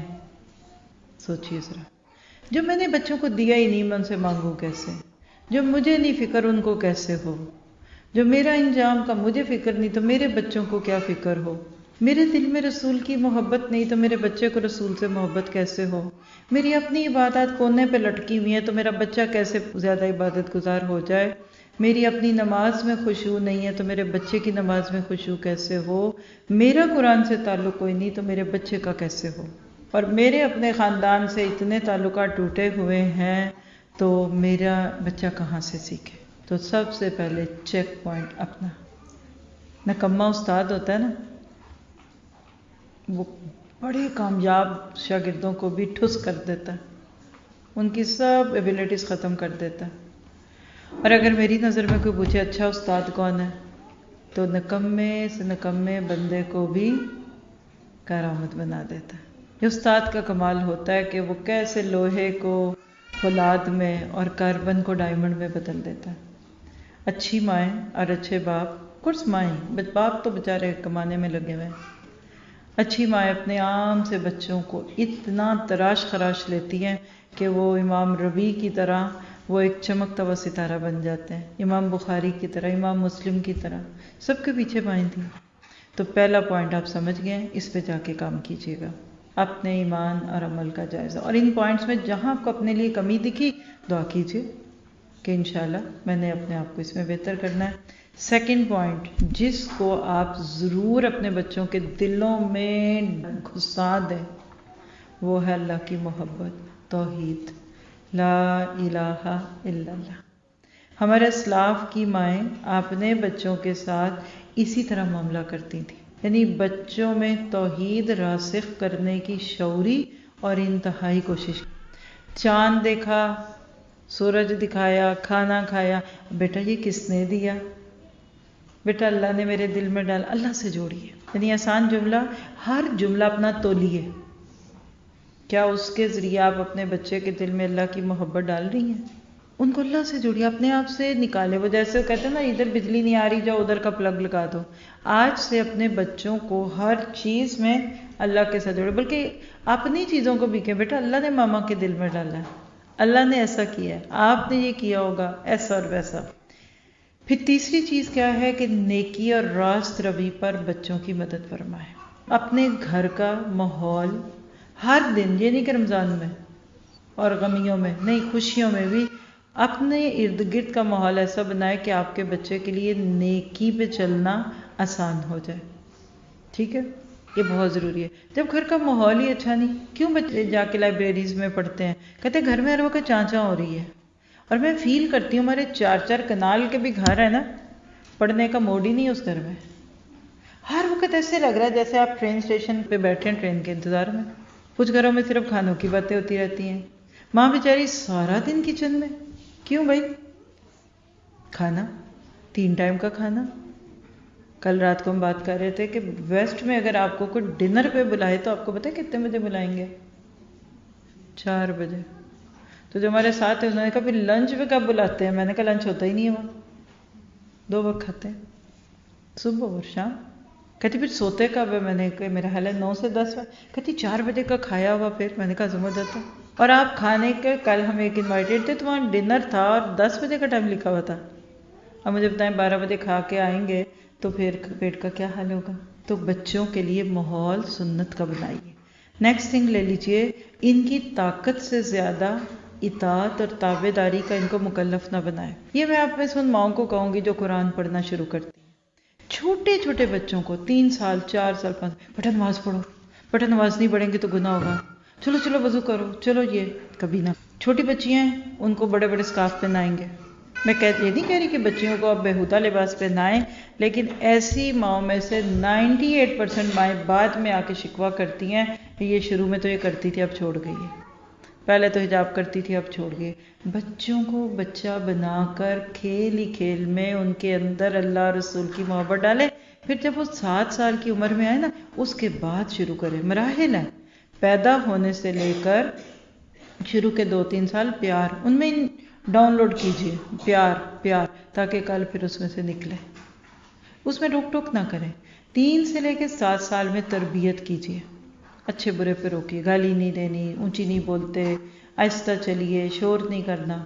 پھر 7 سال سے 10 سال کی عمر میں خوب اچھی طرح سے ان کے دل میں اللہ کی محبت, نماز اور ان چیزوں کو ڈال دیجئے.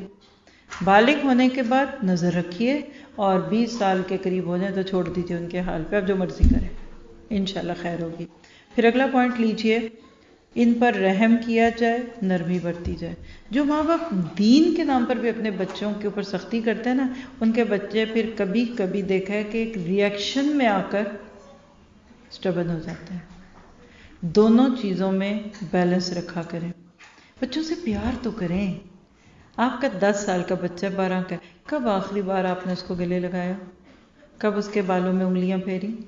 آپ اپنے بچوں کو اب اچھا بنانا چاہتی ہیں تو کیا اب اس کا ایک ہی طریقہ, اٹھو نماز پڑھو, کیا ہے, چلو قرآن پڑھو, پڑھتے ہو دل ہی نہیں لگتا, قرآن پڑھتے ہوئے ہلتے کیوں, کیا کرتی ہیں آپ؟ پیار کریں, گدگدائیں, اپنا ہینڈ ٹچ دیں. آپ دیکھیے چھوٹے بچوں کو ہم اتنا پیار کرتے ہیں کہ وہ رو پڑے, اور بڑوں کو ہم قریب نہیں پھٹکنے دیتے. ایک حدیث آپ نے سنی ہوگی, ابو ہریرہ رضی اللہ تعالیٰ عنہ سے ہے, کہتے ہیں کہ اللہ کے نبی نے حضرت حسن بن علی رضی اللہ عنہ کو بوسہ دیا, کس کیا, تو وہاں اقرا بن حابس بھی بیٹھے ہوئے تھے. انہوں نے کہا میرے تو 10 بیٹے ہیں, میں نے تو نہیں کبھی کسی کو کس کیا. تو آپ نے فرمایا کہ جو رحم نہیں کرتا اس پر رحم نہیں کیا جاتا. تو پتہ کیا چلا کہ چھوٹے بچوں کو محبت دیجیے.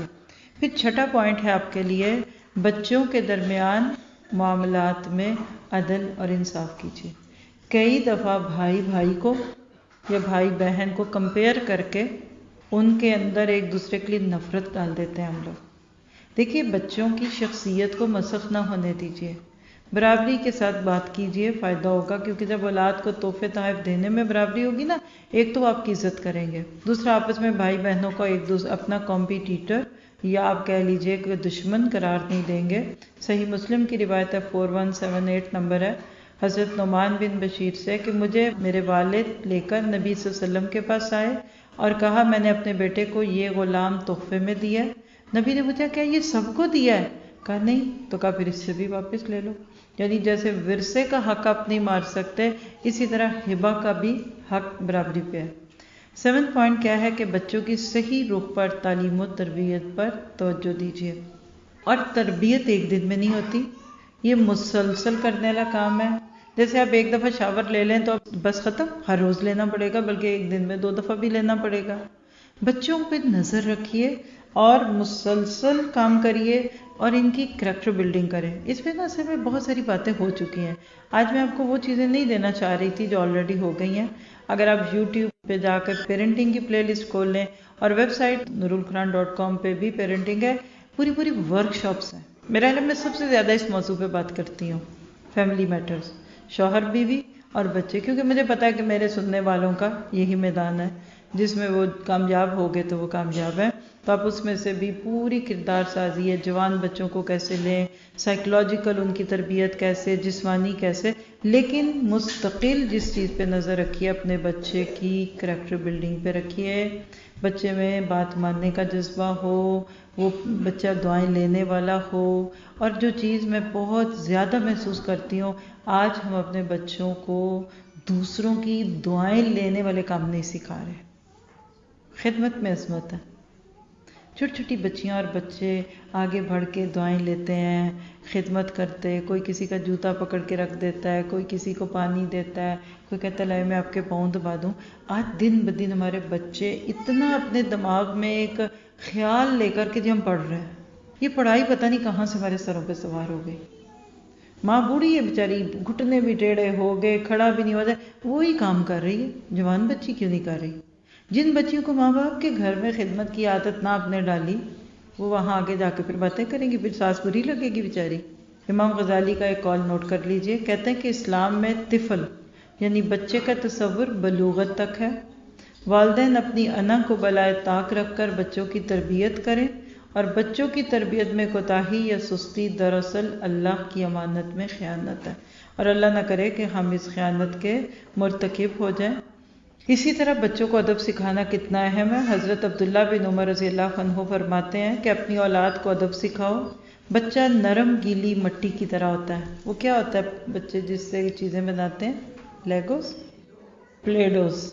وہ کہتے ہیں کہ بچہ نرم گیلی مٹی کی طرح ہوتا ہے، ہم جیسے پیش آئیں گے اس کی شکل بھی ویسے ہو جائے گی۔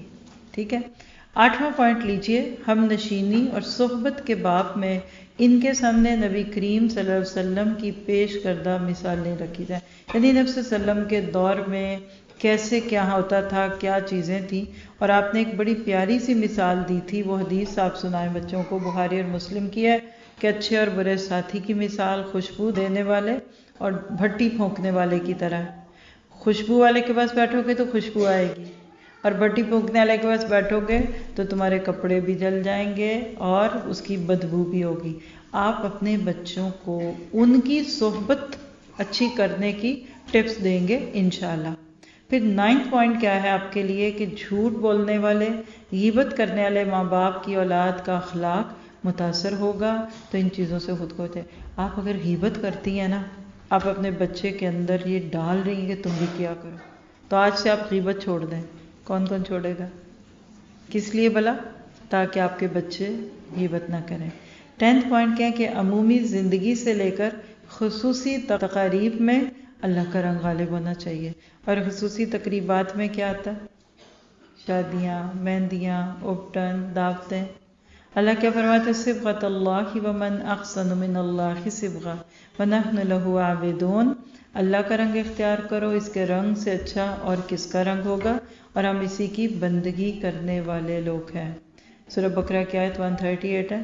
پھر اسی طرح سے ایک اور چیز جو بڑی محبت سے آپ کو کہوں گی، جنوں اور چڑیلوں کی کہانیاں سنانے کی بجائے قصص الانبیاء سنائیں، تاکہ انبیاء کرام ان کے آئیڈیل بنیں۔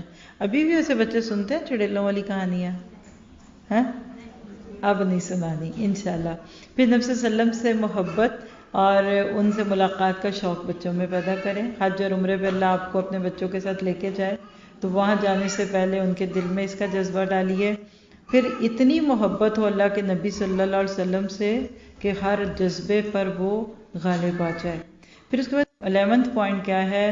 فکر آخرت بچوں میں بھی پیدا کریں۔ کبھی کبھی بیٹھ کے نا بچوں سے باتیں کیجیے، بیٹا کسی وقت بھی کوئی مر سکتا ہے، کیا ہوگا، اور اس طرح سے ان کے دل میں ان کی آخرت کی فکر ڈال دیں۔ پھر ان کی عبادات کی عادات کو پختہ کرائیے۔ پھر شیطان کے حربوں سے قرآن اور سنت کے ذریعے بچوں کو وارن کریں، اپنی طرف سے کم کہیں۔ ہم بہت چیزیں اپنی طرف سے کہنے لگتے ہیں، وہ درست نہیں ہے۔ پھر جو بہت بڑی باتیں، آخری پوائنٹ سے بس ہماری 2-3 منٹ کی بات رہ گئی ہے، مادہ پرستی سے اپنے بچوں کو بچائیں۔ برانڈ کانشیس نہ کریں، ایک کراس لگ جائے، ایک رائٹ کا سائن لگ جائے اور وہ چیز ہزاروں میں بکنے لگے۔ اپنے بچوں کو لو درجے کی چیزوں پہ، غیر معمول، جس کو آپ کہتے ہیں نا کہ ان پاپولر چیزیں لے کے دیجئے۔ چھوٹی عمر سے بچوں کے اخلاق اور معاملات پہ رکھیے، اور سب سے بڑی بات دیکھیے، اگلی نسلوں کی فکر کرنا انبیاء کرام کی سنت ہے۔ سورۃ بقرہ کی آیت 128 میں آپ پڑھتے ہیں، ربنا وجعلنا مسلمین لک ومن ذریتنا امۃ مسلمۃ لک وارنا مناسکنا وتب علینا انک انت التواب الرحیم۔ کس کی دعا تھی؟ سب کو پتہ ہے، حضرت ابراہیم اور اسماعیل کی۔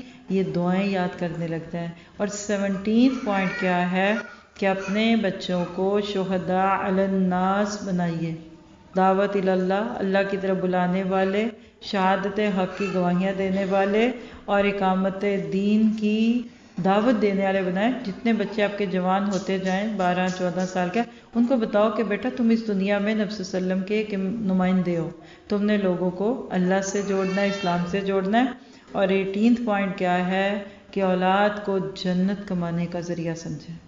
انشاءاللہ اولاد بوجھ نہیں لگے گی، پھر 2 بچے کم خوشحال گھرانہ نہیں ہے، بلکہ بچے زیادہ بھی ہوں، جتنے بھی ہوں، وہ خوشحال گھرانہ ہے۔ شرط ایک ہے کہ آپ اس پہ عمل کرنے والے ہیں۔ اور آخر میں ایک دعا یاد کرواؤں گی، آپ میرے ساتھ دہرائیں گے۔ بچوں کی اچھی تربیت یا اچھی کامیابی کے لیے وہ دعا جو سورۃ فرقان کی آیت 74 میں وہ مانگیے، میرے ساتھ دہرا لیں، ربنا ہب لنا من ازواجنا وذریاتنا قرۃ اعین واجعلنا للمتقین اماما۔ اے ہمارے رب، ہمیں اپنی بیویوں اور اپنے بچوں سے آنکھوں کی ٹھنڈک دے اور ہم کو پرہیزگاروں کا امام بنا۔ اس دعا کو کثرت سے یاد رکھیے، اور لاسٹ ورڈز کیا ہے کہ اللہم حاسبنا حسابا یسیرا۔ پاس ہونے کے لیے 33% نمبر بھی ہوتے ہیں اور 100% بھی ہوتے ہیں۔ کیا آپ چاہیں گی کہ آپ اپنے بچوں کے معاملے میں 33% لے کر پاس ہوں یا پوزیشن ہولڈر ہوں؟ تو بچوں کو امتحان کے پرچے سمجھتے ہوئے آپ نے انشاءاللہ اس درجے پہ اچھی ان کی تربیت کرنی ہے کہ وہ آپ کی آنکھوں کی ٹھنڈک بنے۔ اور جزاکم اللہ خیر، آج کچھ باتیں میں نے آپ سے کتابی کی ہیں۔ کل کا لیکچر ہے تو یوتھ اسپیشل، لیکن آف کورس جب مائیں بھی وہاں بیٹھی ہوں گی اور بچیاں بھی ہوں گی، ہم بچیوں کو آگے بٹھائیں گے اور ماؤں کو لاسٹ روز میں بٹھائیں گے۔ یا ربی لک الحمد کما ینبغی لجلال وجہک وعظیم سلطانک، ربنا ظلمنا انفسنا وان لم تغفر لنا وترحمنا لنکونن من الخاسرین۔ یا ربی لک الحمد کما ینبغی لجلال وجہک وعظیم سلطانک۔ اللہ تعالیٰ آپ سب کا آنا قبول فرمائے، آپ سب سے راضی ہو اور ہم سب کو اپنی اولاد کے ان پیپروں میں کامیاب کر دے۔ ایک پیپر میں بھی سپلی آ جائے تو اگلے درجے میں نہیں جانے دیتے۔ اللہ نہ کرے کہ 4 بچوں میں سے ایک حافظ، ایک عالم، ایک مفتی ہو لیکن ایک بگڑ جائے۔ ہم اس جنت میں جا کر کیا کریں گے جہاں اپنے بچوں میں سے کوئی ایک بھی نہ آیا ہو؟ ہم حج یا عمرے پہ جا رہے ہیں اور خدا نہ خواستہ کسی ایک بچے کا کوئی پیپر وہ کیسا ہو کہ اس کو جانے کی اجازت نہ ملے، تو مجھے نہیں لگتا کہ باقی فیملی بھی جانا چاہے گی۔ تو اللہ کرے کہ ہمارے سارے ہی بچے ہمارے ساتھ جنتوں میں ہوں، اور بچوں کے بچوں کی بھی دعا کیا کریں۔ حضرت مریم اپنی نانی کی دعا تھی، اللہ تعالیٰ ہمیں، اور حضرت عیسیٰ بلکہ اپنی نانی کی دعا تھے، کیونکہ حضرت مریم کی ماں نے ان کے بچوں کے لیے بھی دعا کی ہے۔ تو یہ سوالات ہیں آپ میں سے کچھ لوگوں کے، ذرا سا ان کو ہم دیکھ لیتے ہیں۔ پہلا سوال ان کا یہ ہے کہ یہ لکھتی ہیں کہ میری بیٹیاں تھیں تو کیا میں خود جماعت کروا سکتی ہوں گھر میں 5 وقت کی نماز کے لیے؟ جی بالکل کر سکتے ہیں۔ دیکھیے عورت مل کے نماز پڑھ سکتی ہیں، وہ باقاعدہ مرد کی طرح آگے بڑھ کر جماعت نہیں کراتی کہ جیسے امامت نہیں کرا سکتی، لیکن ایک لائن میں کھڑے ہو کے بیٹیاں مائیں۔ اور یہ بڑا اچھا سوال ہے ان کا، گڈ، مجھے خوشی ہوئی کہ بیٹے تو مسجدوں میں جاتے ہیں تو آپ، اور اگر گھر سے بھی مسجد میں جانے کا اہتمام نہیں ہے تو نماز کے ابتدائی وقت میں آپ لڑکوں کو بھی یعنی بچوں کو بھی اور بیٹیوں کو لے کر بھی نماز ساتھ پڑھ لیجئے۔ یہ لکھتے ہیں اگر ہم کریڈٹ کارڈ کی پیمنٹ تھوڑی مدت پوری ہونے سے پہلے ادا کر دیتے ہیں تو جائز ہے؟ جی بالکل جائز ہے۔ سمپل سی بات ہے کہ جتنا آپ ڈیلے کریں گے اس پہ انٹرسٹ چارج ہوتا ہے نا۔ مجھے پاکستان میں تو نہیں امید کہ چارج کرتے ہوں گے، لیکن وہ چیز جتنے آپ نے خرچ کیے ہیں اگر اتنے ہی ان کو دے رہے ہیں تو اس میں کوئی حرج کی بات نہیں ہے، ٹھیک ہے۔ وہ لوگ تو یہ چاہتے ہیں نا کہ آپ کچھ اس میں کیا کہہ رہے ہیں، اچھا ٹھیک ہے۔ جزاکم اللہ خیر جی، بہت شکریہ آپ سب کے آنے کا۔ اللہ تعالیٰ آپ کو حفاظت سے گھروں میں پہنچائے۔ سبحانک اللہم و بحمدک، اشہد ان لا الہ الا انت، استغفرک و اتوب الیک۔ ربنا تقبل منا انک انت السمیع العلیم وتب علینا انک انت التواب الرحیم، وصلی اللہ تعالی خیر خلقہ واصحابہ اجمعین برحمتک یا ارحم الراحمین، آمین۔ السلام علیکم ورحمۃ اللہ وبرکاتہ۔